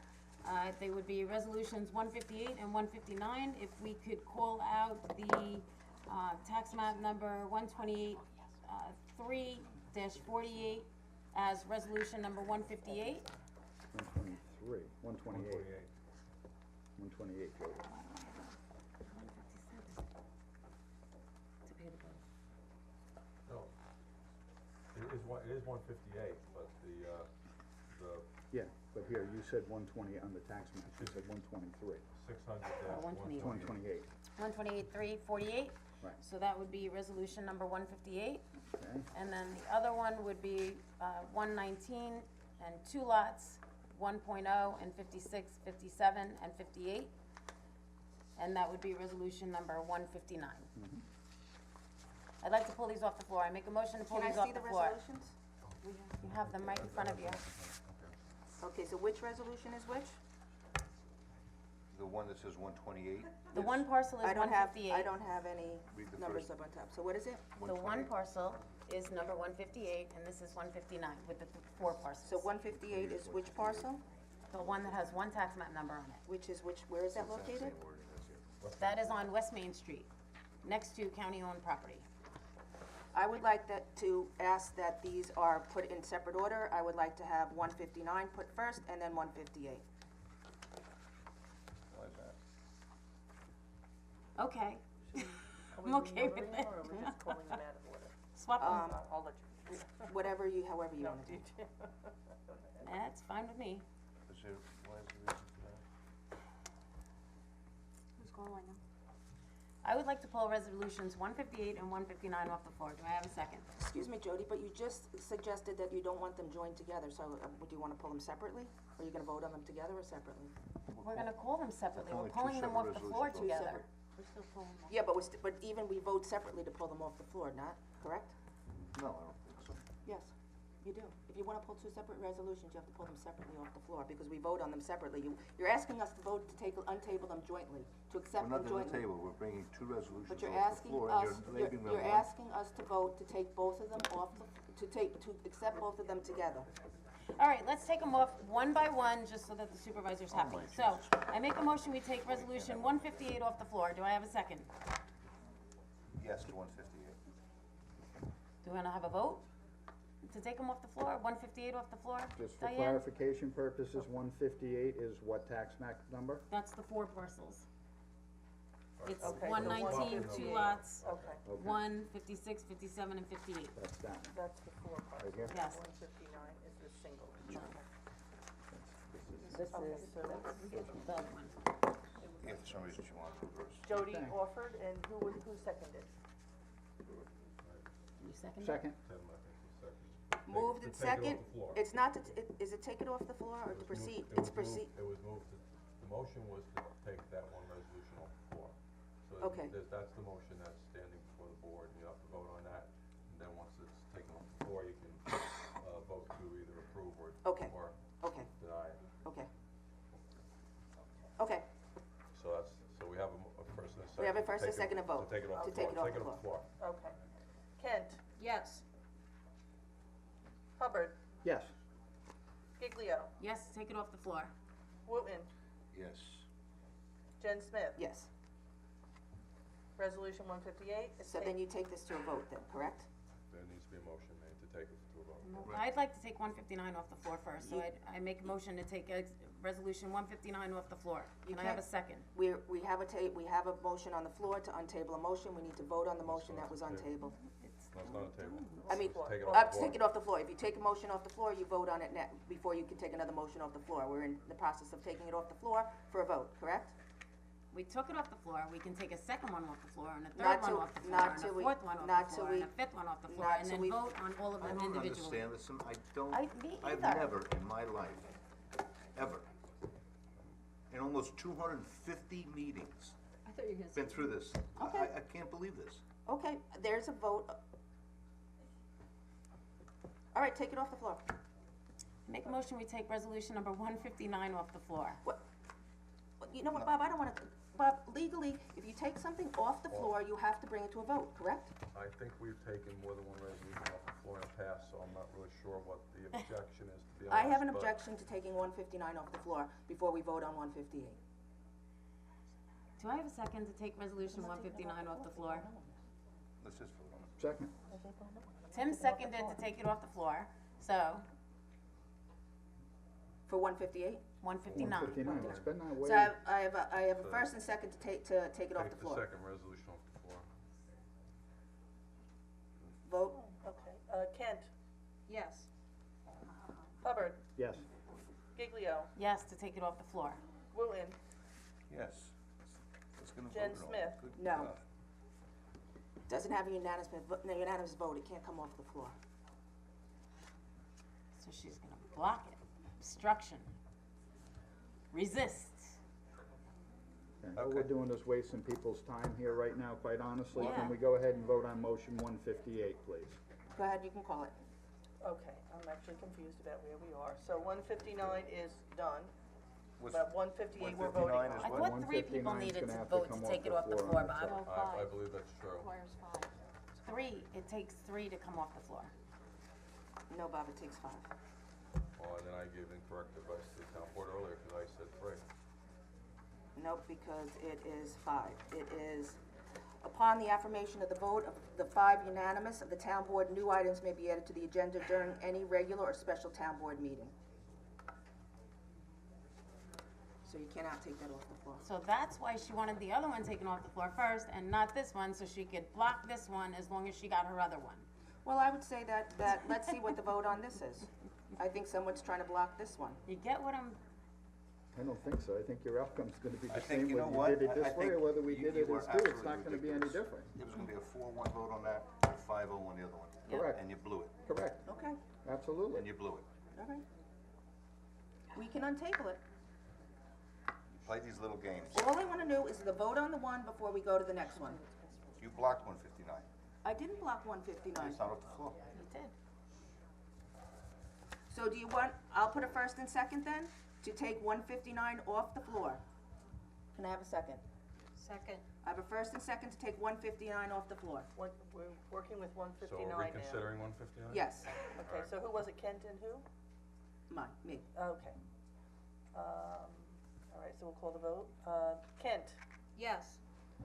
Hubbard, Yes, Giglio, Yes, Yes. Wooten, Jen Yes, Smith. yes, Okay, so resolution 159 is They're- taken They're off both the off the floor. floor. Yes. Let's vote on them. So both resolutions are off the floor. correct. Someone's gonna move 158? Okay, Okay. so resolution. Resolution 158 offers support to County of Suffolk for acquisition of Suffolk County Tax Map Number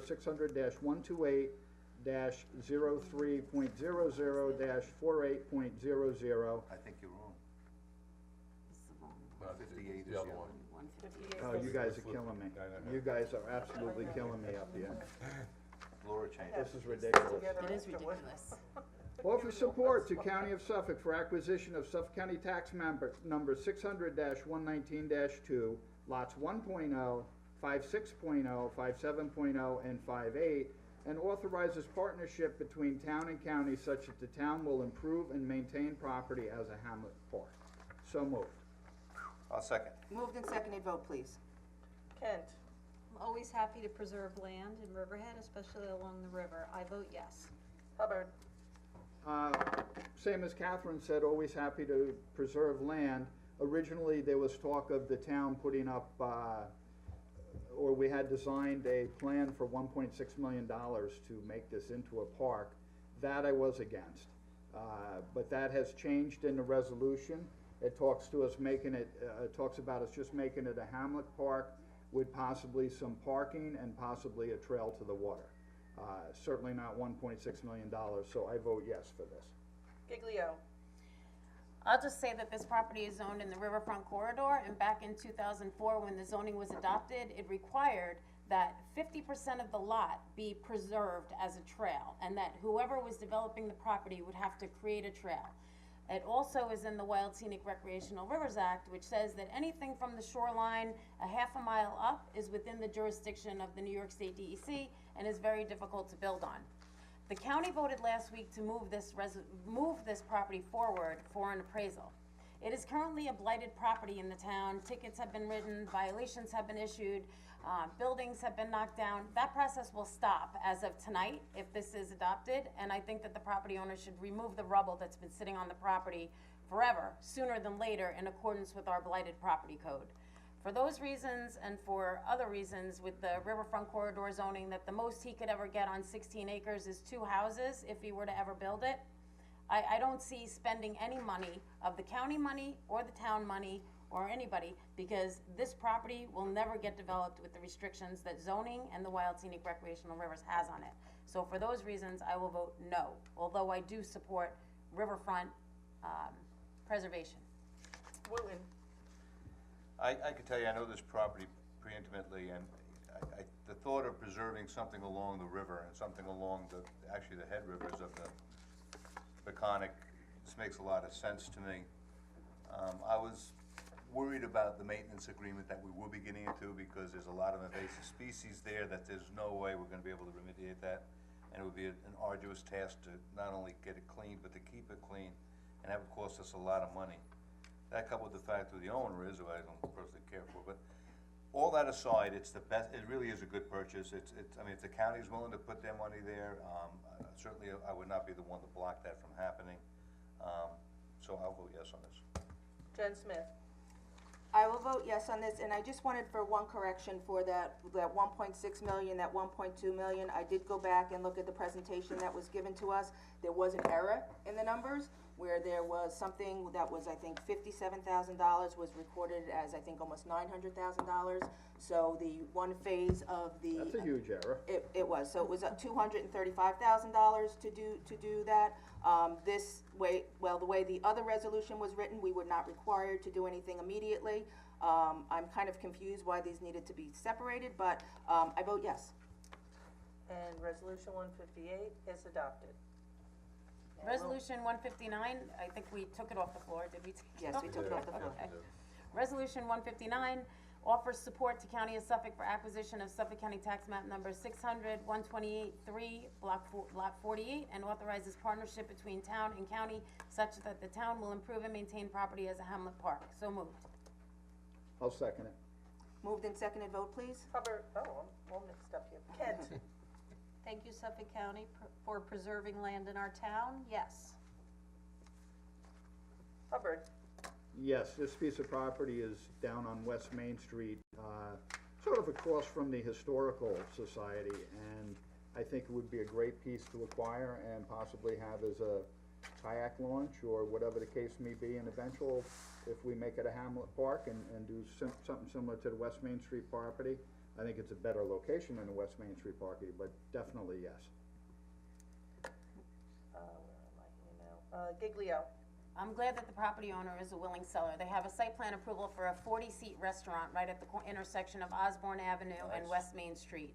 And that's a really bad intersection. Our senior citizen advisory department has said that it's a bad location. The chief of police and I went out and looked at it and tried to get the timing right, and it just seemed that everybody that was making an eastbound turn onto Main Street was risking their lives by running across the street. So I think that on that side of the street where we have all the apartments and we have other people that are gonna be walking on that side of the street where the apartments are, that they will walk down and they will use this lot. There are no improvements that need to take place. It's already a paved parking lot, so people will be able to park there and launch their boats there, and I think that's a good thing. So I will vote yes. Wooten. It makes sense. This particular parcel will be more of a people park, whereas the parcel up on West Main Street will be more of an environmentally nature park. So, we're trying to take care of both worlds, right? I vote yes on both acquisitions. Jen Smith. I think any time that we can keep access to the Peconic River is a win for Riverhead, so I absolutely vote yes. Resolution adopted. All right. Thank God. At this time, if anybody would like to come up and address the board on any items, please come forward, just state your name. Jump up there, Janice. Good evening, town board members and supervisor. My name is Nicholas DePiero from Wading River. I'm here to briefly discuss the waste energy plant that's proposed on Youngs Avenue. I agree, it is a good idea, but I don't think it's a no-brainer, as Jim Wooten says it is. And I don't really know what a no-brainer is. I said because no-brainer? You said no-brainer, yes. It's Where did I say that? well, it's quoted Unless in, there's something you read somewhere. well, something I read, yes. Oh, okay. It was So in it's a, gospel. it was in a Gospel. news Okay. review, and it was a Newsday. Tuesday. Yes, yesterday's Newsday. Well, if it's written, it's gotta be gospel. Well, yeah, I know. Well, I'm just wondering what a no-brainer is, because no-brainer means that it's very good situation, but I don't think it's a good situation. Don't believe everything you in- read there, Mr. DePiero, okay? It's taken out of context. I said, it seems like a no-brainer, but there's gotta be more to it. Well, I guess Which the board asked for. Okay. And we haven't received yet. And by the way, Jim, if we're being on one-on-one right now, I did call you yesterday, left a message on your voicemail because you were not in. Right? I guess you didn't hear that. No, but on my voicemail is my cell phone number, you should've called. I didn't call that. I didn't want to call you at home. Okay, now, first of all, why do they want to partner with a private entrepreneur? Why do you want to partner up with CEA Energy or Mark Lembo? Why is the town going to, I say, give, maybe that's not the right word to use, instead of leasing this land where the facility will be located on? Since this is not yet a public hearing about this concept, why is CEA Energy asking that the town perform about $500,000 in soft costs associated with the permitting of this facility over the course of 2 years, and also are seeking a $79,000 down payment from the town? That seems to me the reverse of what should be happening. The town is going to give Lembo and Associates $79,000. Very unusual. Just so you know, that was the presentation from them to our work session. That was not anything that the town board has agreed on or has had the opportunity to look at and assess. That was just the presentation from them, just to be clear on it. Okay, then maybe I shouldn't go any further, because this is what I've been reading in the paper, and you can't believe what you read in the paper, right? Well, no, that was the presentation that they made. Did you see That on was TV? what they were suggesting. But that's not something that was what it was basically a listening Well, session, so the board was You were listening. there when they made this presentation. Did you watch the work What is- session? Yes, I did, on TV. And did you see the questions that were asked? I didn't see any questions that were asked, no. Okay. Mr. DePiero, but- it was left that they're gonna get information back to us. I love the idea of taking food and turning it in, waste food and turning it into energy. I'm not so sure I agree that this location is the right place for it. Exactly, right. I think that's a big issue, and I That think is a that's big issue. something we certainly have to look at. And I just wanted to know what the difference between soft costs and hard currency is, because that was what they recommended. I think they were referring to the soft costs as permitting fees. Pardon And me? engineering As- fees. Engineering and permitting fees. Where's that money gonna come from?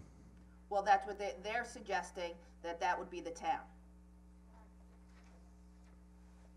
Okay, they're suggesting. If the town has the $79,000 plus the $500,000 to give to Lembo and CEA Energy, I don't know whether they do or not, but if they do, they should use some of that money to fix up the armory that is in dire need of repair, instead of using that as a, I think in the presentation, what they were saying was that those were the soft costs going in, and then because were obviously waste to energy, the energy production would bring in about $4 million a year. So that would be about $2 million that would then go to the town each and every year that the plant was in service. okay, So that was the, as they presented, where there would be 50%, as a public-private partnership, a 50% partnership, the town taxpayers then would be relieved of $2 million each why year on the would the budget. town want a partnership with a private enterprise?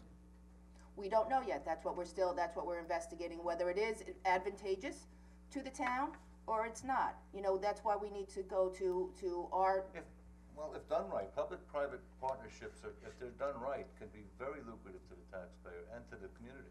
Well, if the If it's done town, right. if Yes. the town It's done all really over the wants country. it, if the town really wants this waste-to-energy plant, why don't you go it alone and forget about the middleman? So if I can just say that the gentleman that's proposing this came into my office on November 20th and said, I'm proposing this and I don't know where I wanna put it, I don't own any property, I wanna do it on town property. I said, we don't own any property either. You know, we just sold EPCAL, So, or it's in the process of being, I didn't even think that the animal shelter would be a consideration for them. But I said, so you don't have any money, you don't have any land, and you have this idea of a project. I said, I'm not interested, please leave my office. But he was told to go around and poll the board one by one and get a sense as to where the board stood before he came in for a public work session. So I told him I wasn't interested, and he left my office, and then when I was out ill on Thursday, they came to the public work session. Okay, thank you for your time, and I hope a lot of other people are gonna get up there and voice their concern at the public hearing.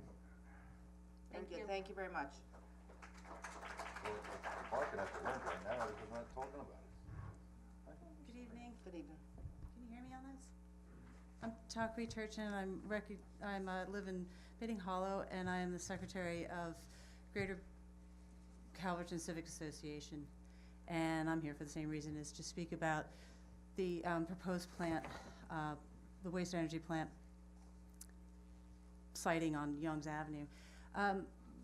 As an executive board member of the Civic, I see my spot tonight as others have said, to set the table and let the Civic members speak for themselves. To that regard, I have 2 letters I'd like to read into the record and then submit to Ms. Wilhelm. If that's good with you, I'll try to be fast. There's a third, I think maybe it's better to be submitted than read. It's a little long, and then I have maybe a quick one that just came in this afternoon. I can tell you, number one, everybody is very surprised. The information flow didn't flow.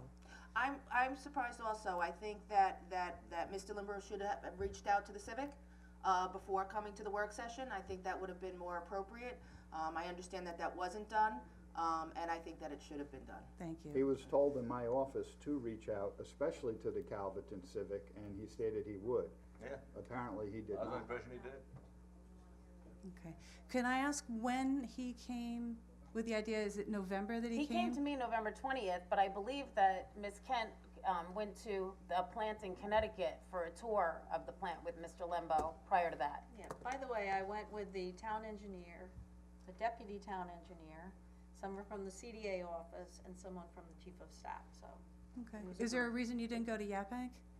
The reason we went up there is because it's a similar plant, and quite frankly, I wanted to see for myself if I could smell it outside. Right. Because they were telling us that there isn't a smell outside, but I didn't quite believe it, and I wanted Right. to go find out for myself, so. I believe I they- wanted to see the plant in operation. Right. I believe the plant in Yaphank is different.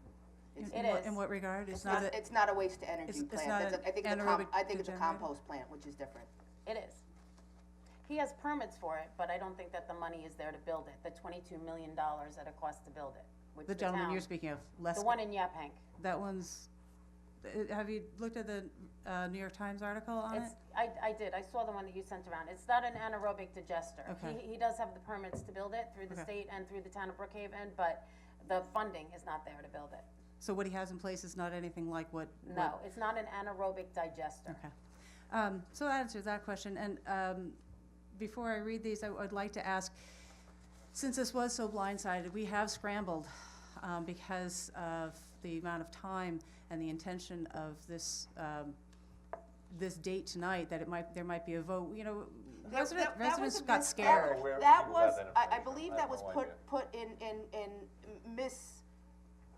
it was in one of the papers. It was I believe on Riverhead Local. It broke as- Thursday night on Right, Riverhead Local and first. I don't know I think that was a misprint.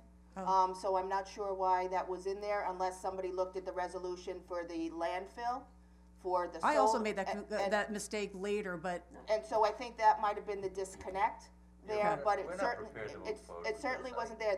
The work session was an initial presentation of this project, of the project, of a project, a waste to energy project. Was it something the town was interested in? Was it something that we just say, absolutely not, we're not interested at all, that's the end of it? Or is it something that we want to explore a little further? So I think from after the board seeing it, I think, it's an interesting prospect. It is interesting to be able to turn, as Tim said, food waste, that cannot go into the landfills here, into energy here. It does have possibilities. Will it fit in our community? Where will it fit in our community? What is our commitment to that? None of that has been decided. What we heard was a presentation from the person who brought it forward. Those were not the view of the board at that point was the presentation to us. So, Okay. and we are not looking to ram this forward and get it done. You know, there's a lot of community concern about it. There's a lot of community concern about the placement, and then frankly, there's just a lot of concern. Not concern, but what is it? How does it work? How does it work? What would it be like? Where would you site it? All of these things. So you coming tonight and having the dialogue, I think, is great. I mean, this is what. We feel, honestly, we feel forced. It was And represented. I have to be, thank you for the explanation, and thank you for the details on it. 'Cause we don't My even know what this understanding plan was will that, Riverhead Local broke it, the writer surmised that because there was an end of the month deadline, it would force a vote to come. It wasn't so much that they saw a resolution on the agenda, and so it brought a concern to light, well, what's gonna happen tonight? So that's that, and I think you've shed light on it, and I appreciate it. Keep in mind that deadline is on them. Right. It's not on us. Exactly. The deadline is Exactly. their problem and their issue, Exactly. not ours. Exactly. So the deadline Thank you. to apply for the grant, Right. Right. was March 7th, as the supervisor said earlier. Mhm. And they didn't have the money to pay the engineer or anybody to Mhm. put the grant package together, Mhm. which is why I think that the local newspaper surmised that it might come to a vote sooner than later, because they don't have any money. Okay. So when they were before you, did they say they'd reached out and taken your suggestion and heeded it and contacted the Civic? What was their answer? I had told them that when I met with Sure. him. I told him, you've gotta go to the civics with Did us." anybody ask him when he presented? Did you Yes. touch the Civic, and what did I they? did. What was their answer? I think said you're he gonna, had I think you're probably gonna hear from him. Yeah. I've just- now, after this weekend, we have actually gotten Well, a he's little environmentalist. He's inkling not of, hey, they'd even- like to talk to us, now that the backs are up. Yeah, and let me just, I He's just not a wanna developer, say he's an that environmentalist, right? I can understand why people are upset. I can Thank you. understand. The way it came out, it sort of sounded like it was something that was happening fast. All of a sudden, you're hearing that, for a lot of you, you're hearing that this is coming in down the street from you. Actually, I live pretty close to your neighborhood, so, I do live in your area. I did go and look at the plan because I was skeptical too and wondering, well, they're saying this doesn't smell, how could that be possible? But still, I have questions about it. I think we all have questions about it. We have questions about the financial, and I am concerned, I think some of the other people were concerned about whether that's the proper site for it. So we still have a lot to figure out, and, I do understand why people are upset, I get it completely. And, I think the way it came out, that's why, you know, it sounded like it was happening fast. Well, especially since he didn't heed your advice and touch the Civic. I Yeah. think he just completely misstepped, and that doesn't show the sign of a good neighbor or somebody that does good business. I mean, Well, I hope So- he's reached, so- I hope I he's think reached he out will. to you. He's and reached that you out, we meet just with him. wanted to go through tonight and find out where things sit and, have we'll a keep you meeting of the posted. Civic and put our heads together, Right. and then invite him and move forward from there. And we- But and to we keep this under- short, We understand the concern of the community. Thank you. And we hear We wouldn't do you. it Thank without you. a public hearing anyway. So to keep this short, because I do there are facts and figures behind me, I'm not gonna be a fact and figure person tonight, very quickly. Three letters, number one is from Jennifer and Kevin Moley, who are here tonight. Could everybody from Old Orchard please stand up? There's a lot of representation tonight, and as well as the preserve, folks that live in the preserve and the manors. So we've got over 75% of the room here. Okay, here we go. These letters were written to the Civic, okay? So dear GCCA, we are writing don't to you know as what very they're attached. concerned. Sorry? I'm saying, we don't even know what this will be and what it entails, so it's still the fear of the unknown, we don't know everything that we have to know yet. about it. Right, well, we know enough We can let right them now to address, and we did some research, there's been Yeah, some. well, me So too. hopefully there may be some substantial information that you That we still have to stand to get. gain from Right. some of our speakers tonight. And certainly they can hand it into you if they can't speak about it. We're writing to you tonight, we are writing to you as a very concerned member of the community. Our names are Jennifer and Kevin, and we are homeowners in Old Orchard Estate off Youngs Avenue. We are extremely concerned and uncomfortable in light of the new information, which we had only initially learned about less than a week ago through a news article of a food waste facility being built off Youngs Avenue where the animal shelter used to be. We are brand new homeowners, and we take so much pride in choosing to start a family and our life in town of Riverhead. We carefully chose to purchase our very first home in the Old Orchards Estates, where we intend to grow our family and spend the rest of our lives. We were deeply hurt to read about the food plant in a news article after clearly being so far along in the process as many steps had already been taken. We were deeply involved in the construction of our own home, and one of the major selling points for us was the land that surrounds our property. We have been here just under a year, and we feel very blindsided and uncomfortable with this news. In choosing where we wanted to start our family, we were not deterred by the already established recycle plant. However, the thought of adding another large facility and to bring even more traffic, trucks, and noise to that area is extremely concerning.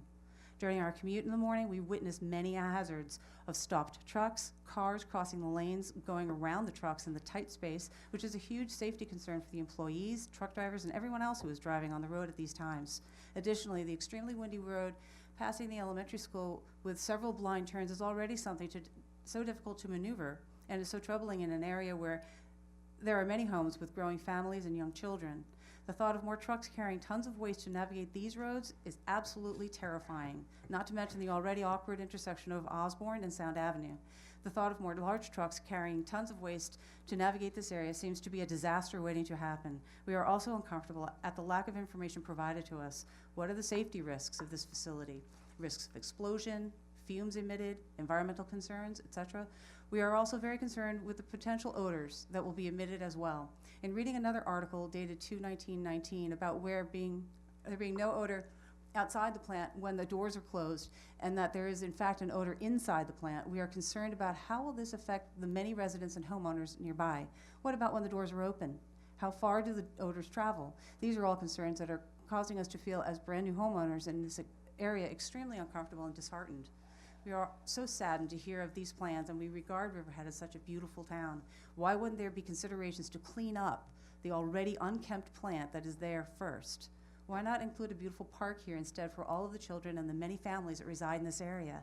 We see a beautiful sunset almost every single night. Why can't this natural, beautiful area be enjoyed by your community members instead of building yet another massive facility, which, based on the facility that is already there, I do not have high hopes for as far as the safety hazards, upkeep, and maintenance. We thank you so very much for taking our concerns into consideration. As you can see, we were completely blindsided, shocked, and troubled by this news. As new members of this community we have already grown to love so much, we hope that you take our concerns seriously. Thank you so much for your time, Jennifer and Kevin Moley Jr. Okay, so that was a long one. Here's a short one. To Riverhead Town Board. We, Stephen and Kathleen Madonia, reside at Old Orchard Estates, Bating Hollow. As residents in a new subdivision being developed off Youngs Avenue, we have concerns regarding the location of the proposed food waste plant. Not having full knowledge regarding this proposal, we base our concerns only on what we have heard at the televised work session and what has been reported on Riverhead Local. We are concerned about noise pollution. The facility will be operated by a generator. What noise will be coming from the generator or any other machinery? With the possibility of the plant operating 7 days a week, will we be subjected to listening to the generator consistently while we're out in our yard? What about the extra traffic? With large trucks making deliveries possibly 7 days a week, what impact will this have on roadways? Youngs Avenue is already in need of repairs. What about an odor coming from the facility? Although it has been stated by Councilwoman Catherine Kent there was no odor at the facility she visited in Connecticut, it was also stated at the work session that at the time of her visit, the plant was not in full operation due to maintenance. We are concerned about the odor when the doors are open. And with the slightest breeze, we're sure residents will have to deal with some sort of odor. Lastly, with this new food waste facility being proposed down the road from our new home, what impact will this have on our property value? Sincerely, Stephen Madonia and Kathleen Madonia.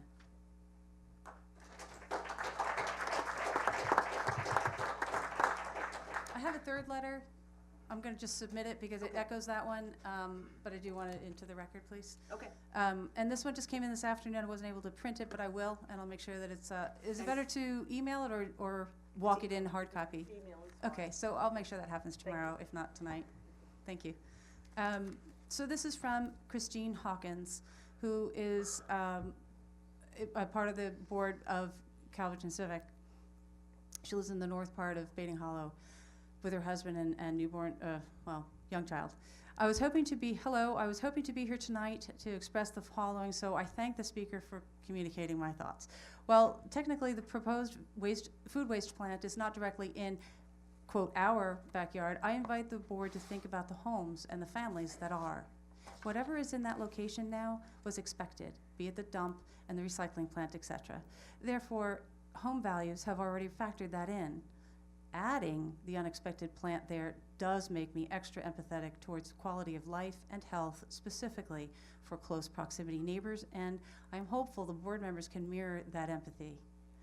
I think a further significant factor is that the Riley Avenue School is quite close, and already emissions are such an issue in our area.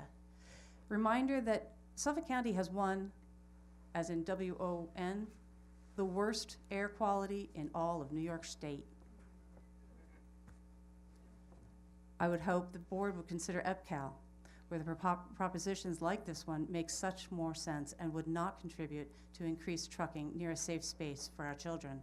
Lastly, I see tonight's comments as a chance for the board and neighbors to hear each other and continue to build a sense of community by validating their concerns, which are really all of our concerns, and find a less invasive location for a project.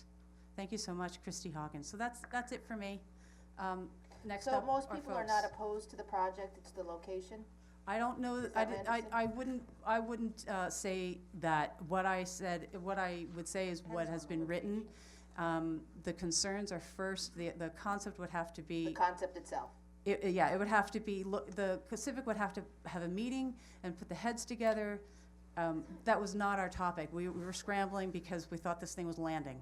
Well, everybody's concern is the same as that the board has. We wanna know how is it gonna affect the quality of life, how many trucks are you gonna have in there, what are the smells, what are the downsides? All those questions have to be answered. Everything you read there was not one thing that the board hasn't thought about. And, it's, like I said, we're in the very beginning stage of this. I'm surprised that it's at this now. Maybe because It's at this now because of the way the information flow didn't flow. Yeah, that low, yeah, Didn't come to us, wasn't a good neighbor, didn't give us a big Well, I picture. think that local story got you jumping. Well, I hope they meet with you. Well, you know what, no matter what, even if that looming deadline weren't there, being surprised like that is not the information flow that we're used to in this transparent administration. Yeah, it might have been premature, the whole. Well, I think that he didn't heed your suggestion, Councilman Hubbard, and it's telling. Here are the people. Thank you. Absolutely. I'm gonna step down, Yeah. thanks. Thank you. All right.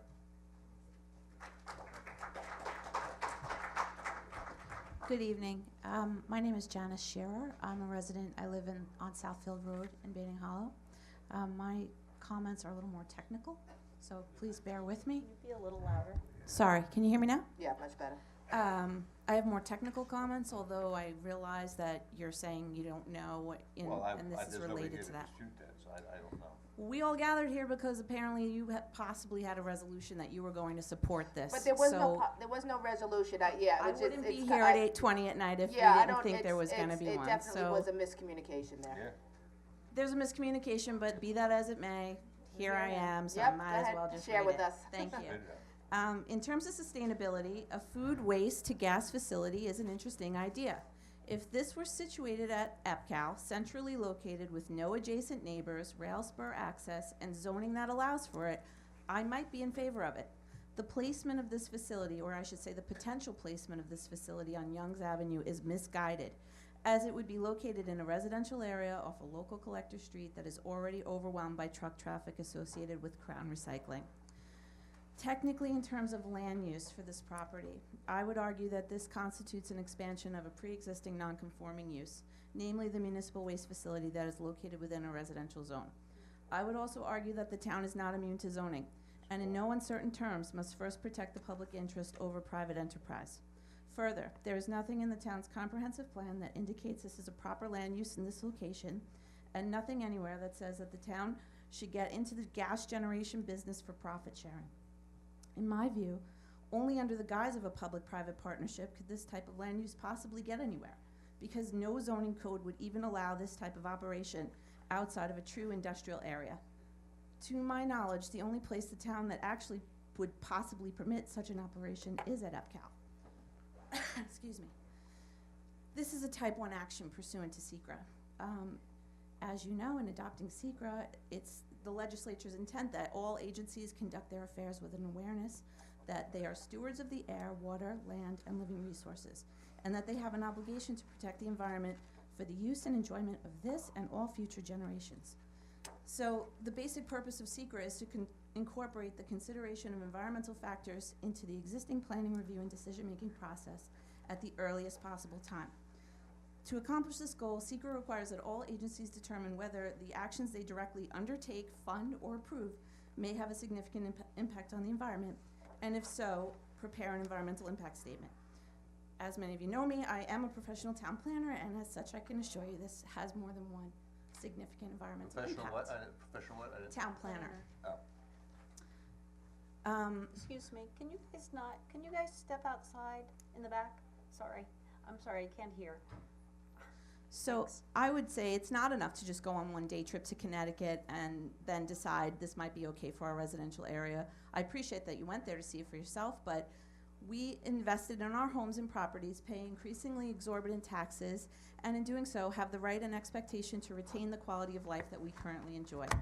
Food waste to energy is a regional issue for all 5 East End towns as well as Western Long Island. To consider that, estimate that only 4 or 5 trucks might come to this facility is absurd and possibly reckless. We should not be burdened with this kind of regionally significant operation here in the Youngs Avenue location just because there happens to be municipal property here. So I would say a proper traffic study, as you're saying, air quality, odor assessment, noise, fugitive dust, construction of gas pipelines over our aquifer, property value implications, and all the other identified impacts must be properly weighed with thresholds for this operation identified. Alternatives such as locating this use at EPCAL, elsewhere in the town, or not at all, must be considered prior to committing public funds, public property, or any other contractual obligation that you would subject to the town to for the sake of private enterprise and profit sharing. I would also say that maybe, I know that they're in the discovery phase, you've already made your deals with EPCAL, but maybe you could set aside a portion of land for something like this. I don't know where you are in this process, but maybe it's not too late. I just want to remind you that we want you to represent us and protect our quality of life in terms of health, safety, and public welfare, and not just look at the profit potential and declare that you're comfortable with it or whatever the paper is saying without making the necessary due diligence that is required to balance and weigh all these factors before making decisions that affect us for years to come. And I would ask to please reconsider this siting at Youngs Avenue. It could be a great thing if it's located in the right place, such as EPCAL or somewhere centrally located that doesn't affect residential neighborhoods. And if you do decide to continue down this path, it is imperative that you perform the requisite SECRA review, including serious considerations of all alternatives involving the public, who are stakeholders in this, and the input of regional agencies such as DEC and Suffolk County prior to undertaking or approving any part of this. Thank you. Thank you. Thank you. If I could just make one statement, the town board was not in any way ready to move forward with any of this. So I find myself defending an action that we haven't even considered. So I'll listen to your comments, but I've thought these things before you said them, so go ahead. I understand, thank you. Good evening, my name is Joseph Graziano, a member in this residence at Old Orchard Estates and newly a part of the Greater Calverton Civic Association. I just want to start off, this is an honor. I've finally become a property owner in the town of Riverhead. This is amazing. I actually have a voice and I'm excited to use it. So thanks for listening to me tonight. Welcome. Wait till you get your tax bill. Yeah, well, that's hitting already, thank you. So I'm here today to express my concerns, same as everybody else, and you've heard most of them from my neighbors and other neighbors that I'm now meeting tonight. So I just wanted to get in there. Before Thursday night, I never heard what an anaerobic digester facility is. I don't think anybody did. Right. So I did my homework very quickly because I'm obsessive. And here's some of the things that I found out that I've learned. And these are just a few anecdotes from around the world, not just in the United States, but also Europe as well. So I just want to throw a couple of quotes out there, maybe to point your compass in a different direction. And this is all concerning odor and quality of air. So from the city councilor, the plant should close if the smells were not stopped. Residents say the smell from this place has been horrendous, which the council promised would not be noticeable. At another location, the plant reported repugnant smells. When questioned, the operators said there will always be a level of odor. Before it was first built, there were 3 things they told us. It won't be an eyesore, your property won't be affected, and it won't smell. Categorically, all of them have been affected in a big way. In Germany, which is one of the flagship anaerobic digester plants, it stinks to high heaven. In many parts of our town, the stench is noticeable. Unpleasant smell, corrosive, triggering nausea. These are things that would, I'm sure, concern anybody, and these are the big ones that I've heard. But those are all overseas for the most part. So I said, okay, Councilwoman Kent, you went up to Salington. I wanted to make some phone calls there. So I started calling the local businesses because that plant is associated mostly in an industrial area. There's one small neighborhood about a mile to the south, but that's about all. After I spoke with most of those businesses, the overwhelming response was, you know the plant is there, but on a day the wind is right, close the doors and lock your windows. That doesn't sound like something I want to be part of at all. It's a huge concern as a home buyer in the area. We purchased our homes knowing about Crown. We knew about the mulch piles. We knew we were in farm area. It was one of the big draws, actually, was the farms. But this center sounds fully industrial and probably has no residential location outcome in my mind. I've deployed 5 times in my career as a National Guardsman. I never thought I'd trade the burn pits of Iraq and Africa for the terrible smells described above. Please consider this in your planning going forward. And I'd just like to say again, thank you for the honor to speak tonight and staying so late and listening to all of our concerns. Thank you. Thank you for your service.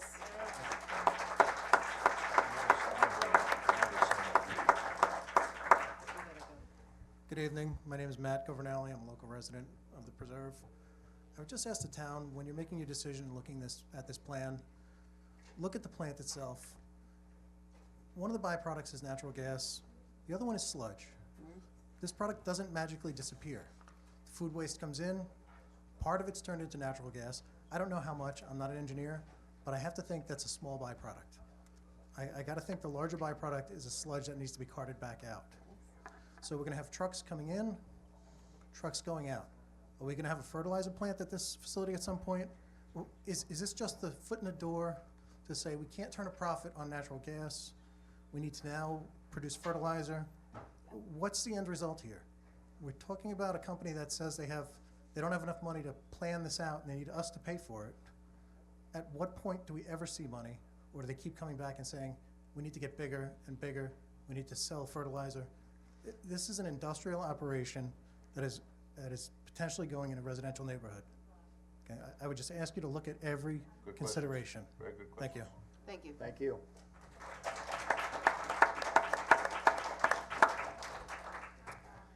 Hello, Town Board. My name is Julio. I've been a resident here for 14 years.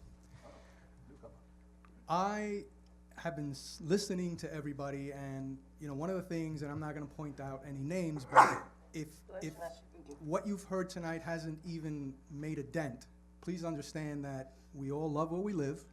We want it to be beautiful, and we don't want to see food trucks and garbage trucks and fertilizer and everything that's been mentioned today going through the streets where our children play, swim, and barbecue.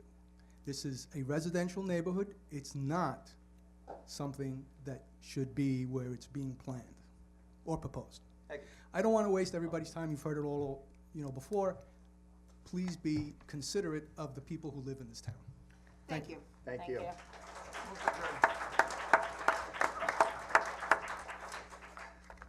Anybody else? Seeing nobody, I'd just like to thank you all for coming out and sharing your comments. We do appreciate hearing everything. As we said, this was just a presentation that was made, but it's really helpful to have everybody come and voice their concerns and, as we consider this going forward. So we appreciate that. And hopefully that they will meet with the Civic. I think that is a first step that absolutely needs to happen, no matter where it's cited. So thank you and have a good night. First and second to adjourn? First? All in favor? Aye.